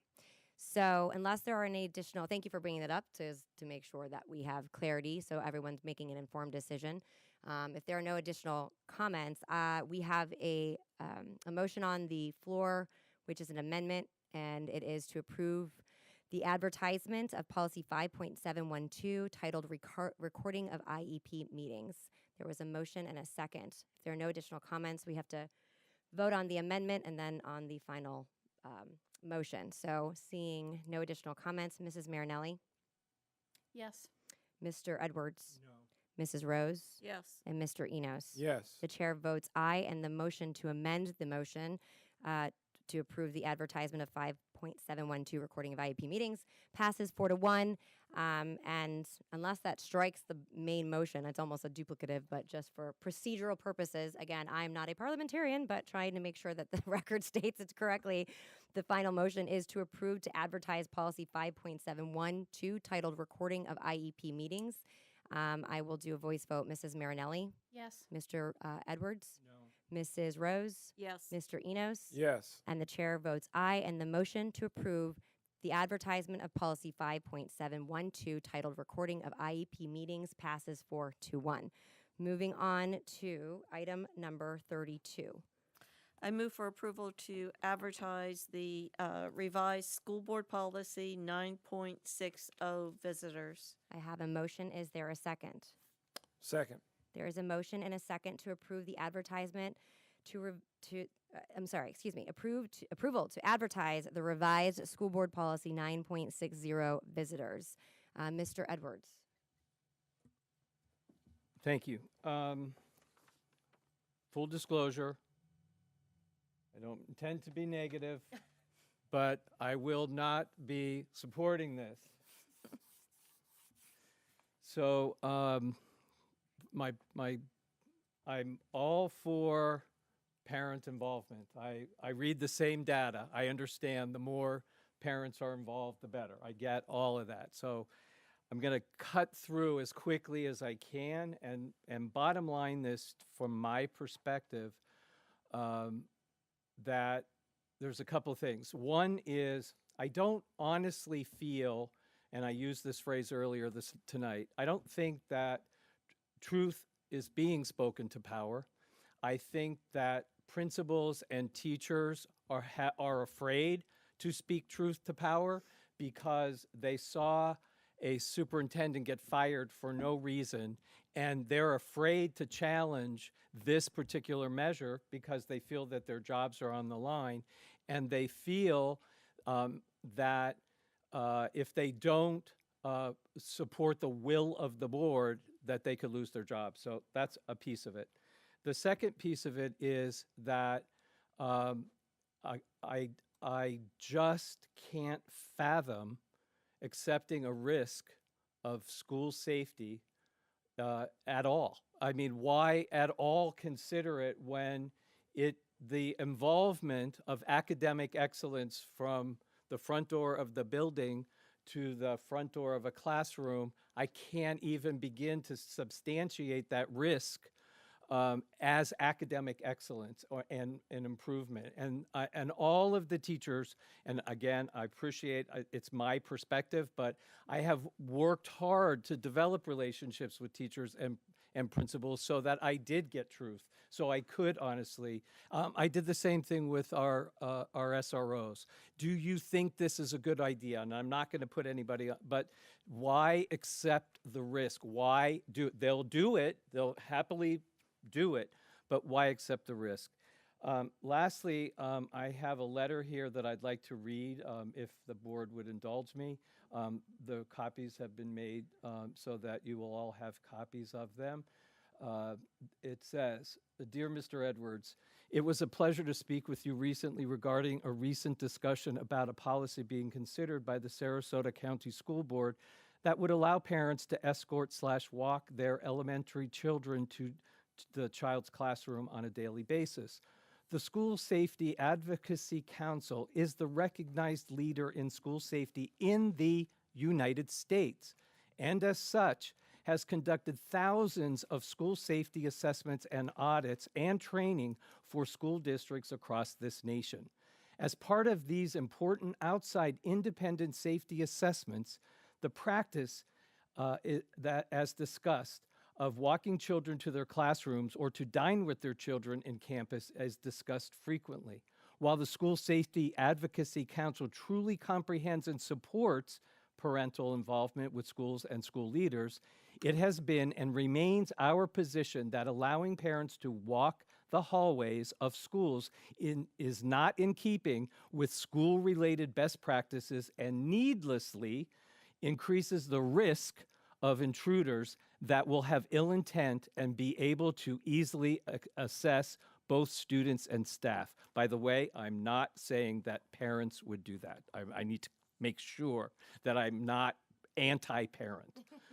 While I understand that Sarasota Schools is considering a requirement for such parents to undergo a limited background screening through your visitor management system known as Raptor, one must keep in mind that if any of these adults were recently charged with a child-related crime, they would not have been placed in this system. Further, that system would only identify sexual predator-related crimes, not violent domestic abuse, felony drug use, wanted individuals, etc., all of whom should not have easy access to both students and staff. Additionally, one of the reasons SSAC always recommends against this practice is due to the fact in today's schools and staff should be continually trained to be aware of individuals that do not belong on campus or whom are in our hallways and immediately summon assistance if they are observed. By allowing this proposed practice, it will undoubtedly create a reduced sense of who belongs and who doesn't, simply by the fact that the staff member will be seeing many parents day in and day out in the halls.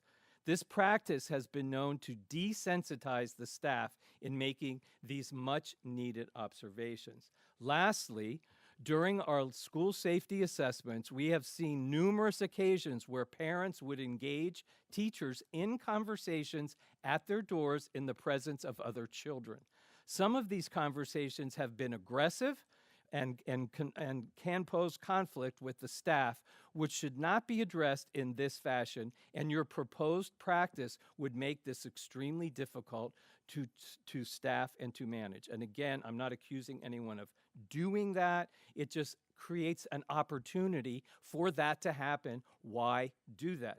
Please keep in mind that it has been around 20 years since the Sarasota County Schools has conducted an outside independent assessment audit of its school safety practice. So much has changed over this period of time.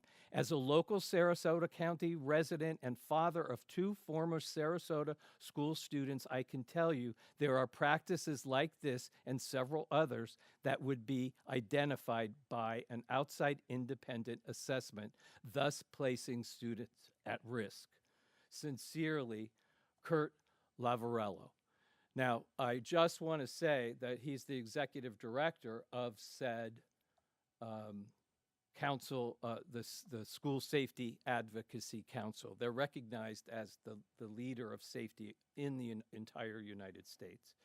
So again, I'm coming from a place of why would we accept this risk with, and we had an argument earlier today at a workshop that I think if there were only 13 families that wanted to walk their students to class, I bet I could find 13 that are pretty opposed to doing that. And we have to govern for the best interest of the safety of all, period. So I cannot, for the life of me, understand why we're even considering this. You have little to no support from, we're getting it done. The staff is going to do it. I think they're doing it reluctantly. So that's where I'm at. Thank you. Are there additional comments? Mr. Enos. Well, Mike. Earlier today, I had the comments, and most everybody knows that I sit as a advisor on the School Safety Advocacy Council, and I also am a nationally renowned expert regarding the school safety.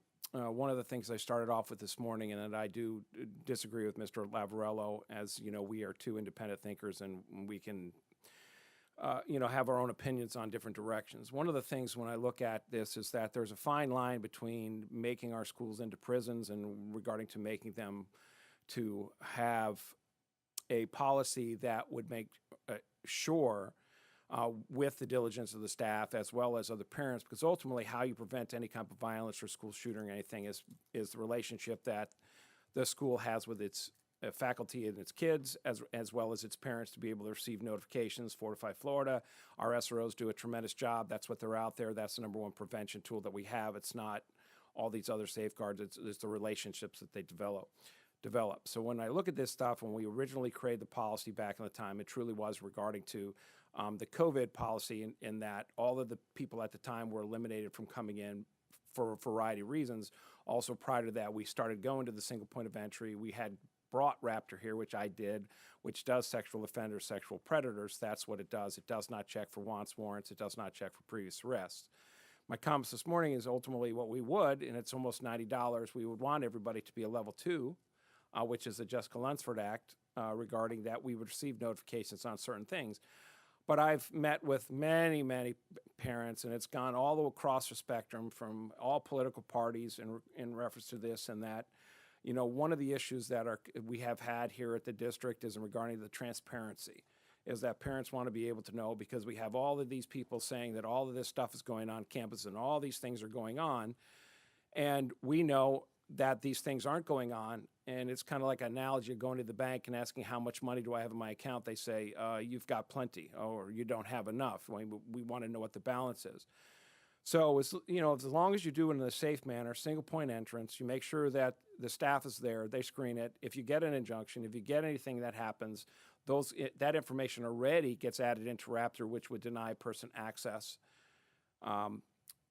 If you do it effectively, and you make sure that the staff is diligent to effectively see the people that are coming in there, that parents, especially with, as I brought up earlier, with the hurricane that happened in Northport, those kids were traumatized. We need to have that accessibility where those parents can walk that kid to the door or say something to the teacher to say, hey, this tragedy happened, to give them a heads up of why this is. The other thing that was brought up is about volunteerism. Is I know that we struggle as a district. We're always looking for more volunteers. We want to have people to come in. We know that teachers are looking for supplies. It also gives another connection. We know that parents that are involved in their kids' school life, their academic performance goes up. So there are a lot of reasons to do this, as well as to be able to do it safely. Ultimately, that this is not a spot for people to be looking for violations. This is not where parents should be looking to make contact with the teachers if they have anything. That should be handled, as it says in the policy, through email or contacting the office or electronic means, where they should set it up for after hours or during that period. So with that being stated, is where me and Mr. Lavarello, we do differ. We allow access of parents to come to have lunch with their children, which I know he disagrees with. But again, it's another piece about being able to actually have community. We still get complaints about, why can't we go play basketball in the schools? Why can't we do this? Why can't we do this? And I think that ultimately, by allowing this, would, first of all, a lot of parents are still just going to continue with the same method because their kids are in that same pattern already. Others that do walk them in, I believe that it's going to be where it says in there, and it's always been that way, if they're disruptive or anything, that they'll be escorted off of campus. They ultimately can have their be limited based on their access to the school, and ultimately that privilege could be taken away. I mean, we walked kids to schools forever. When you look at that whole violence piece and regarding the school shootings, 93% of all school shootings was a student. It had nothing to do with the parent. It had nothing to do with anything else. It's overwhelmingly the student piece. And with all of that taken in, to look at the risks, I believe, to be able to have the transparency, to be able to have that community engagement, to be able to have that look, I believe that I shouldn't say everybody, because we don't want to say everybody, but a majority of the people that I have spoke to, that they are looking for that, even if it's just to walk their kid in one time to see exactly what it looks like to make contact with where their child goes every morning. And for that reason, with those safeguards, is why I'm moving forward with this proposal, this policy. Thank you. Are there any additional comments, Mr. Edwards? I know you're up there, but I just want to make sure any members, because I want to say something really quickly and then let you follow up. So Mrs. Marinelli. Oh, wait, I'll get to you. Go ahead. Thank you, Madam Chair. I just need to get a clarification from Mr. Edwards as when did you receive that letter? That from Mr. Lavaretto? I believe it was last week. And we had a workshop on this morning, and that was not brought up. So I guess I feel blindsided by that, and I would have appreciated if something like that would have been brought up at the workshop, because I feel like we've been set up. And I don't think that is proper procedure, and that's all. So I'm going to comment, and then Mr. Edwards, I know you want to. So a couple different things. First, I want to thank all the parents and those who emailed in. I've gotten through almost all of them, not all of them, and those who have met with from various perspectives. I will tell you that having been a part of this board for many years prior to Parkland, and something that a component that I pride myself that this board has been on the forefront of. Prior to Parkland, we were initiating or implementing a number of high quality safety protocols well before, and really have been a leader in the state and continue to be a leader in the state. I also agree and feel, I've mentioned this many times publicly, but I'm very proud to be on this board that clearly has, I think today's workshop is a great example of the diverse perspectives of expertise, the myriad of decisions that come before this board, and that weighing very heavily on as far as the discussion and trying to find the best path forward. I also understand as a parent of young children that the fear of safety is not to be taken lightly. Like I very much get that. And so when I would read through certain things, that my concern was there was something said that it was almost as if there was going to be thousands of people all of a sudden on campus, and I would be terrified too as a parent that's not but that's really just not the case. But we certainly want. But there's also the component that I think Mr. Edwards mentioned. I'm sorry, Mr. Enos. What is wrong? I can't get the E's right today. That there is a fine line between having a a school, and I'll never forget when we even lifted up our police department and having that joint meeting right over there and having the chief of police and all these different people in there saying, I mean, there's that perception of safety, and then there's the reality, and there's mechanisms of awareness and being diligent, and then there's so we can have that sense of it, and we are doing an amazing job. But I also think there's a component of an inviting partnership with our parents. And I know many people have the benefit of partnering and having an amazing established relationship with their schools. I think many of ours are very inviting. I also, as a working mom, understand that there's also a very limited time for many people who work that they may not be able to be as per se involved, but that one beginning of the day, especially with their early elementary child, is really kind of their only avenue in. And it's not where you're having a conversation about conferences, and I don't take that lightly, but I do think that that is one area to lower the guard, meaning of that, to improve that partnership and increase the transparency, because there is amazing things happening in our schools. And this is an opportunity to rebuild that trust and rebuild that partnership that many people do not have an avenue into. And one thing I would like to proceed and just move towards this discussion, and for anyone who was listening today, as it pertains to, and it would probably incur a budgetary item to it, so I want to have a solution to that. And I appreciate those who I spoke with, because I think this is to try to elevate to Mr. Enos's point, and something I would very much like to see us move forward to is finding a way to increase it to level 1 or 2. I think we need to find out what that cost increment was. I don't want to approve it with that amendment right now, because I do not want to impose an unfair barrier to people if we don't have a financial solution to that. Otherwise, I would put that forward right now. But I think that it deserves, so as we put this forward for advertisement, that is something I will be seeking, because I think it might be a great solution, and I love the competitiveness from the conversation I had with a member of this community. And I think that could be a really strong win at the end of this. So I don't want that I want to make sure I address that, because I think as one board member, that's something I want to push forward to, but I want to seek a solution to it, so that it's not only, not everyone can afford $80. And I want to figure out the logistics of that, but I think that would be a wonderful outcome at the end of this. But at the end of the day, I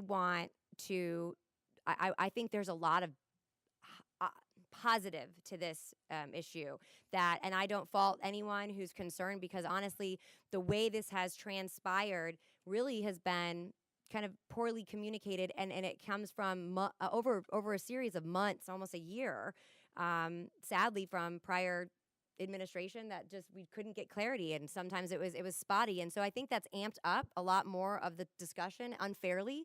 And so if we can just take a step back, but I want to make sure that everyone who emailed in or came forward, I hear you, and I will never compromise safety. But I also believe there's a true academic benefit. I think there's a true partnership benefit, hearing from administrators who remember the time when this was available, and making sure that we keep our diligence and awareness up, and also try to increase the badge process, so that we'd be the #1 district for the most volunteers in the state. But I think that the end of this, but these are the benefits of having this discussion, hearing from different viewpoints, so that we can find a positive way forward.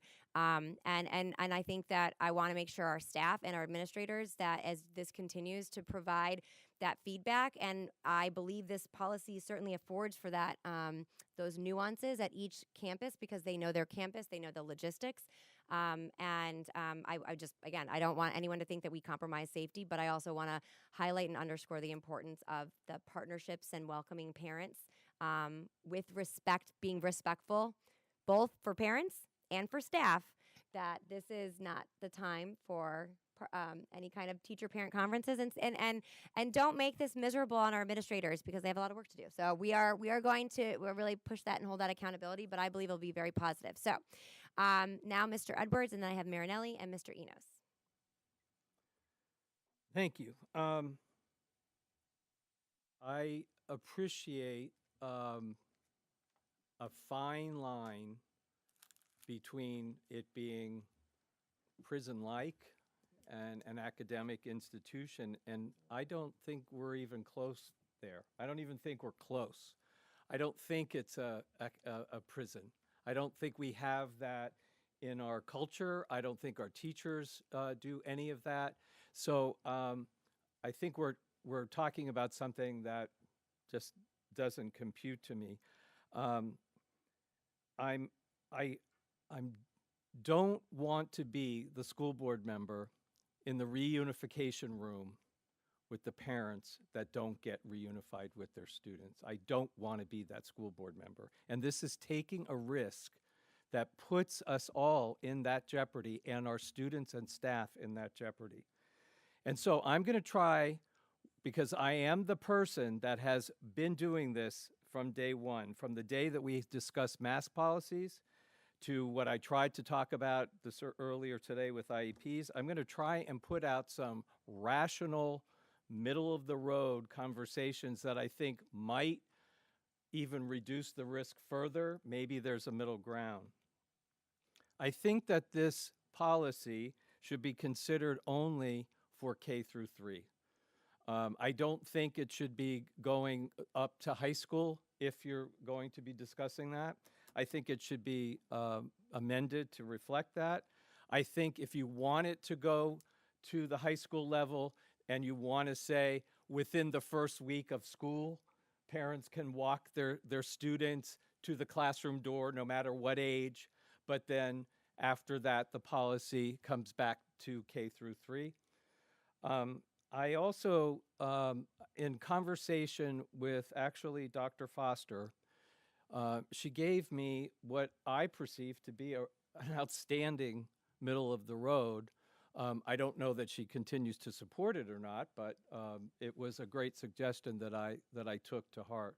Instead of parents walking their children to the classroom and having multiple hallways where multiple parents are in multiple areas within a school, I know that some schools already do this where they walk them to a designated area, for example, a cafeteria, a gym, a courtyard, and that they get walked to a specific area. They are dropped off there. It's a great opportunity, as per Dr. Foster, for parents to meet each other, to talk to each other, and to communicate with each other, and perhaps volunteer and to gather more of those people without sending them all the way to the door. I completely oppose any kind of conversation of the parent and the teacher at the doorway. That is, to me, a no-no, even if it's our dog passed away. I don't think our teachers are in the heads of trying to get their classroom day started, and they have no time to have any conversation whatsoever. That's been my conversation with teachers. So I'm proposing a discussion whereby we talk about all schools have a meeting location, whatever that is. Each school would be different, and the parent takes the youngster to that location, and then they're released back out through the door. And I propose that we think about only having this policy for K through 3, except for the first week of school for everyone. And lastly, the Raptor system, I asked this of Dr. Foster, and this never came up in any of the conversations or discussions that I heard today, is that in larger elementary schools, there's one Raptor system, and so they're going to be given a badge. They go through the Raptor system, I don't know how, like once a week, once every 3 days, I don't know, but then they're given a lanyard and a plastic shield so that they can have it day after day after day and not have to go through the Raptor system every day, which is fraught with opportunity for that badge to get somewhere that it doesn't belong. So I'm again trying to get this board to perhaps look at the security risk that they're taking in the sight of academic excellence. They're not equating in my mind. Thank you. Mr. Enos? Oh, no, well, Mrs. Marinelli? Thank you, Madam Chair. I'm not saying that I don't disagree with anything that Mr. Edwards just stated, but what I do take issue with again, we spent over a half an hour discussing this at a workshop, and not once did any of this come up. Not once. And I can only assume because there wasn't anybody in the audience. We're getting set up again to where it's going to look like it's 4-0, or the majority of the board doesn't care about kids or what happens to them. I resent how we're getting set up for this. This should have been brought up at the workshop. This is not the place to bring up a letter. This is not the place to say you're going to offer an alternative. You never brought up K through 3. So here we are now, looking like we don't know what we're going to be doing, where that should have been brought up, because right now it's almost like we can't go forward because of what you have decided to bring up here instead of the workshop, where we could have hashed this out instead of having a mess now. Thank you. Mr. Enos? Yeah, I was just going to, just a couple quick things, just in follow-up. And when I was saying that is, in regarding to that is I had students that have gone, obviously I have 3 students that all went through the system, and I did too here at the school district. And, when you make the rest saying of like a prison, what you're saying is that it is so secure that you can't get out, you can't get in. And it has a specific look by that. The other thing I wanted to state was, Mr. Lavarello is a mentor of mine. He's a great individual in person, and he's a leader. And when I said in regarding to the disagreement piece, is that I think that based upon our school district and what ultimately we are looking at trying to accomplish with all of the things, I believe it outweighs. Plus, we have a very diligent staff that I know. And when I talked to Dr. Foster, and I talked to, at the time, Mr. Renoff, as we were discussing these things initially, there is a way that the staff is going to be effectively to be able to do that. If it really truly was a risk, there would be no way that I would be looking at any way and supporting any measure that would put anyone at risk, because ultimately, for the amount of with the Raptor system in this stuff, is I could tell you, if you're arrested or you move into the area, that there's automatically by state statute notification that the school police department receives of anybody that gets that, and that immediately then goes to the principal of the school to let them know, whether that is a person who moves into the area, whether that's an arrest in the community. All of that information ultimately comes back to the school police department, which ultimately again goes to the principal, which then would fall to the registrar to make sure that specific piece is tagged. Once that goes in, the way that Raptor works is it goes out and it scans all of the databases of all of the registered after conviction, but ultimately the registration piece and the arrest would ultimately come back to the school district immediately. So with all those things, like I said, I do disagree with Mr. Lavarello to a certain level in this case, but I highly respect him and his opinion, and I believe that the benefits outweigh the perceived risk, because I think that the parents, like I talked to all across the board of every party, every single thing, is that they all want to be able to look in there to see ultimately what's going on in our district, because they hear all of these things that have been pushed out through social media and the media, and this is also an opportunity for them to see that, as well as to be able to have that personalized, that piece. And that's all that I'd like to say. Thank you. I just want to address a couple things that Mr. Edwards had brought up, and I actually am going to direct some questions to Dr. Foster and my colleague, Mrs. Rose, having been middle school administrators, and myself, a mother of elementary children or younger. I look through that lens, but I do think this is something that was raised in a public comment. I know it's been raised by a couple of people I've spoken with, as it pertains to the middle school level. So, and again, I'm not imposing I like the idea of engaging environment for families without compromising safety. I know that realistically, and having conversations with members of staff about the frequency, that this is usually going to be heavier in the elementary schools, and in particular, there's a select amount of schools where we expect that the volume will be a little bit higher. Again, the current policies don't prevent this. We're just codifying something that there is clarity this is in fact allowed. But as it relates to middle schools, can I get some insight as to, because I understand I'm the mother of 3 daughters, and so when it comes to welcoming visitors onto campus, and I say visitors, but these are parents. Just if you can, having been a middle school administrator, what does that look like by way of parents? Because I just would like some insight, because I want to make sure that that concern is addressed. And to my knowledge, I'm not sure I'm clear on that. I want to say that 14 years of middle school administration, I am a strong proponent of interacting with parents and setting up very strong protocols of what that looks like, where it isn't interfering with the teacher, it isn't coming into the classroom. I very much was interested and wanted parents to stick their head in my door. I found out lots of things that I needed to know and benefited my school.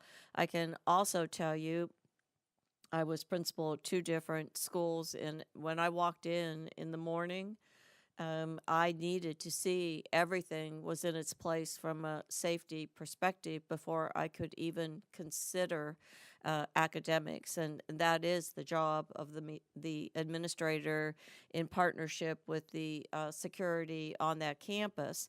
And I was out there, out and about. Everyone had a radio, and we had assurances that everything was ideal, and then we started instruction.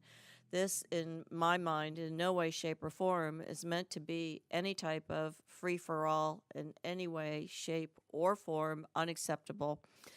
Teachers need to be able to focus in on their morning preparations, and that is the job of administration. This is going and allowing parents to get a visual. When that parent gets a visual and smiles at that student, I don't care if they are kindergarten or if they are 6th grade. You get relief. It's okay. There is safety in that. Mom or dad spent 3 seconds, and they looked at me, I looked at them, and our day is good. It's our job administratively with our police assistants, Sarasota County Schools police assistants, that we have strong communication. But I can assure you, as an administrator, my day did not move forward without knowing that every single sign, the temperature on the campus, the amount of motion, the amount of chatter, the protocols that were in place, everybody having a responsibility of who's eyeing what, covering what area. In middle schools, for the most part, teachers are required to be at their doors to receive and welcome people. That's best practices. And a smile goes a long ways. And when I look at what we can do with the Raptor system and take this as quick as possible to the next step of background checks, which I believe this board intends to do, that there is not going to be much that is stronger than these partnerships. And certainly, if you as parents continue to have concerns, we need to know what they are. The principal needs to know what they are.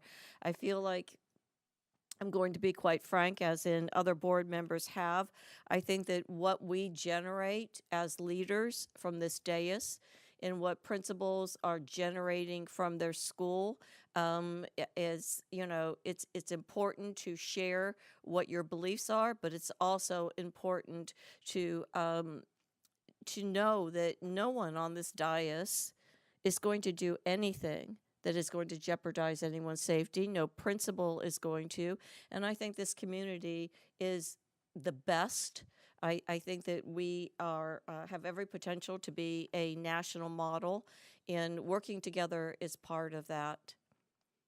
In no way, shape, or form compromises security. It's not even, I have yet to meet a principal that would do that. Thank you for that insight. Mr. Edwards. I honestly would agree with Mrs. Rose that no one up here would deliberately compromise anyone's safety. So I start there. I really, and also, I have to use my best judgment. Mrs. Ziegler and I used to have conversation all the time, and she often would, at the last minute, take things off of consent agenda and throw it on new business, and that really irritated me. But she had the right to do it. I don't come with an owner's manual, Mrs. Marinelli, and I will continue to run my school board desk the best way I see fit. Okay, let's have order. Let him finish, then you can comment. I think I listened to your feedback. So I don't make apologies for wanting the board to hear parents. I knew parents were coming tonight. They let me know, and I thought, well, maybe if the board hears from parents about their safety concerns. I appreciate all administrative conversations about how they ran their school and how they were the principal and how they did their thing.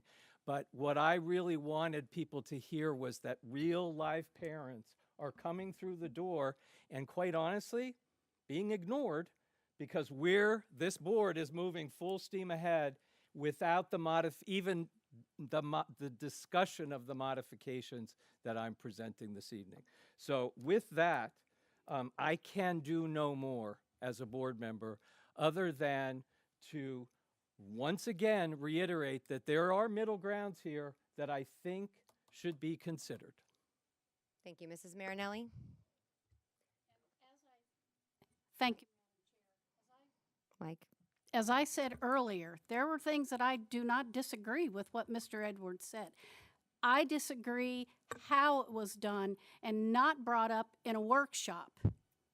When you had this information, you had a letter, and now you're asking that we make modifications when we could have done that and hashed it out at a workshop that we spent over a half hour to an hour discussing this. That is what upsets me more than anything, because I would never do anything that would jeopardize a teacher and, most importantly, a child. But it was how it's been done that it should have been brought up at the workshop because you had this information, and it wasn't. Thank you. Thank you. Seeing no additional comments, let's close on this item. So we have a motion to advertise the revised school board policy 9.60 titled Visitors. There is a motion and a second.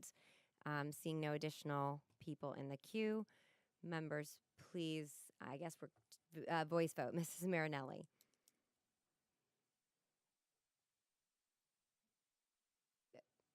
Mrs. Marinelli. I honestly, Madam Chair, I don't know how to answer this because I feel like I'm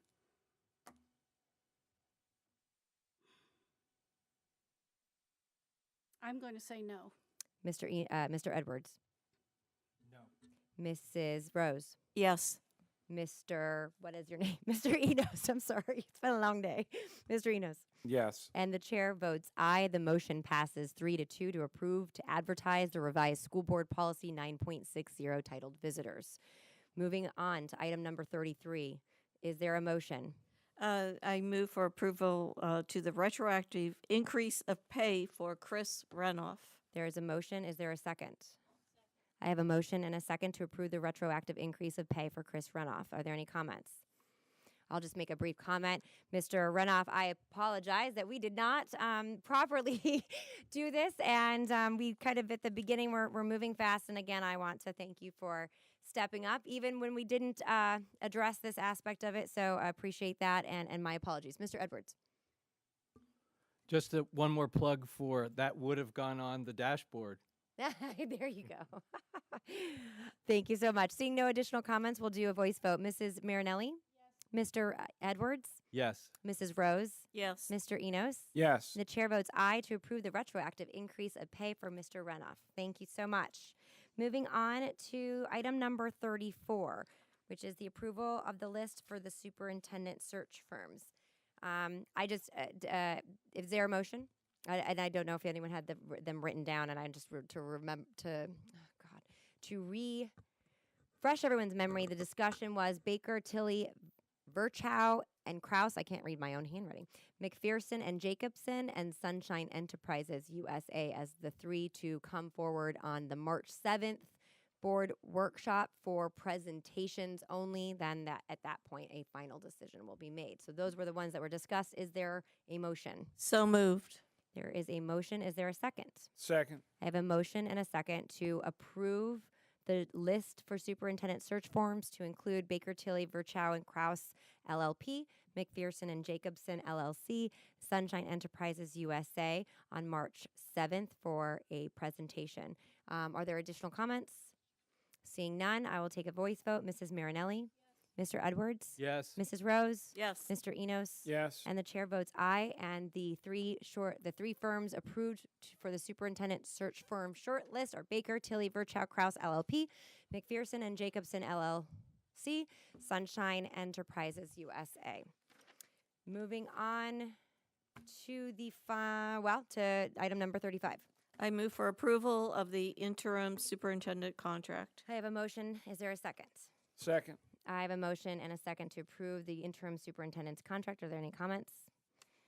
Seeing none, we'll take a voice vote. Mrs. Marinelli? Yes. Mr. Edwards? Yes. Mrs. Rose? Yes. Mr. Enos? Yes. Chair votes aye, and the motion passes unanimously to approve the interim superintendent contract. There are two items that were discussed at the workshop. They're really more procedural, and that was in relation to, pardon me, if I get myself settled here, the current contract with Neola. That would be a motion to move to add the cancellation of the contract between Sarasota County School Board and Neola to the March 7th board meeting, which would also include a policy workflow process. That's it. Did that summarize what we covered? I just want to make sure because they were together. So. And look at my notes. And then as he does that, the other item was to put so two separate items, but they were for direction. So that would be added to the March 7th board agenda for action.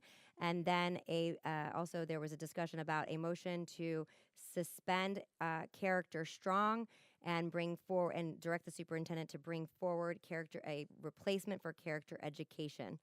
So those are the two we discussed. I will wait for council just to make sure we have everything in proper language. It's been how long has the days been? We're running on 12 hours right now, so we're doing good though. So bear with us.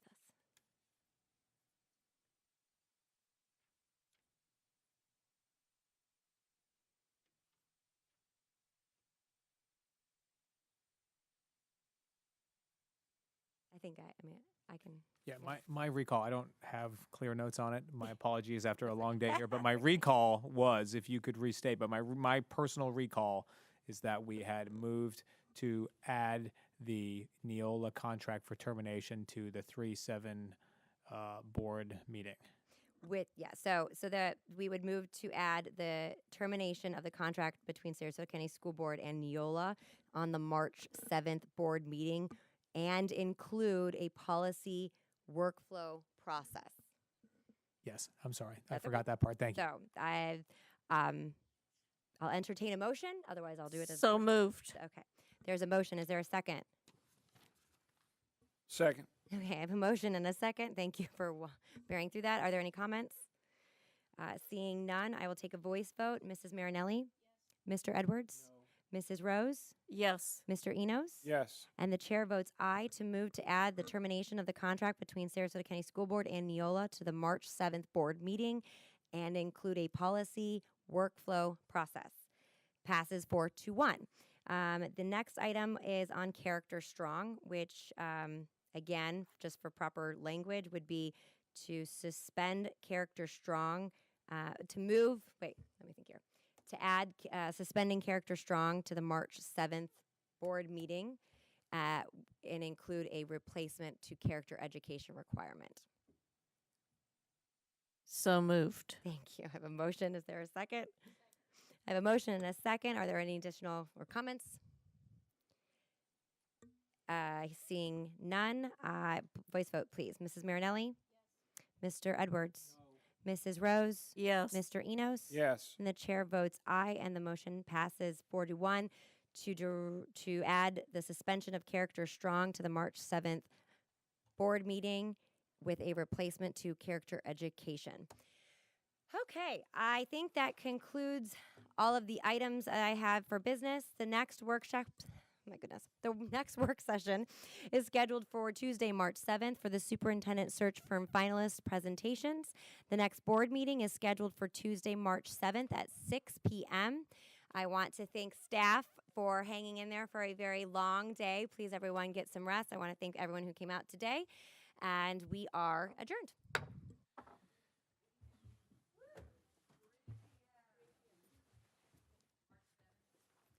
Forgive me. Thank you.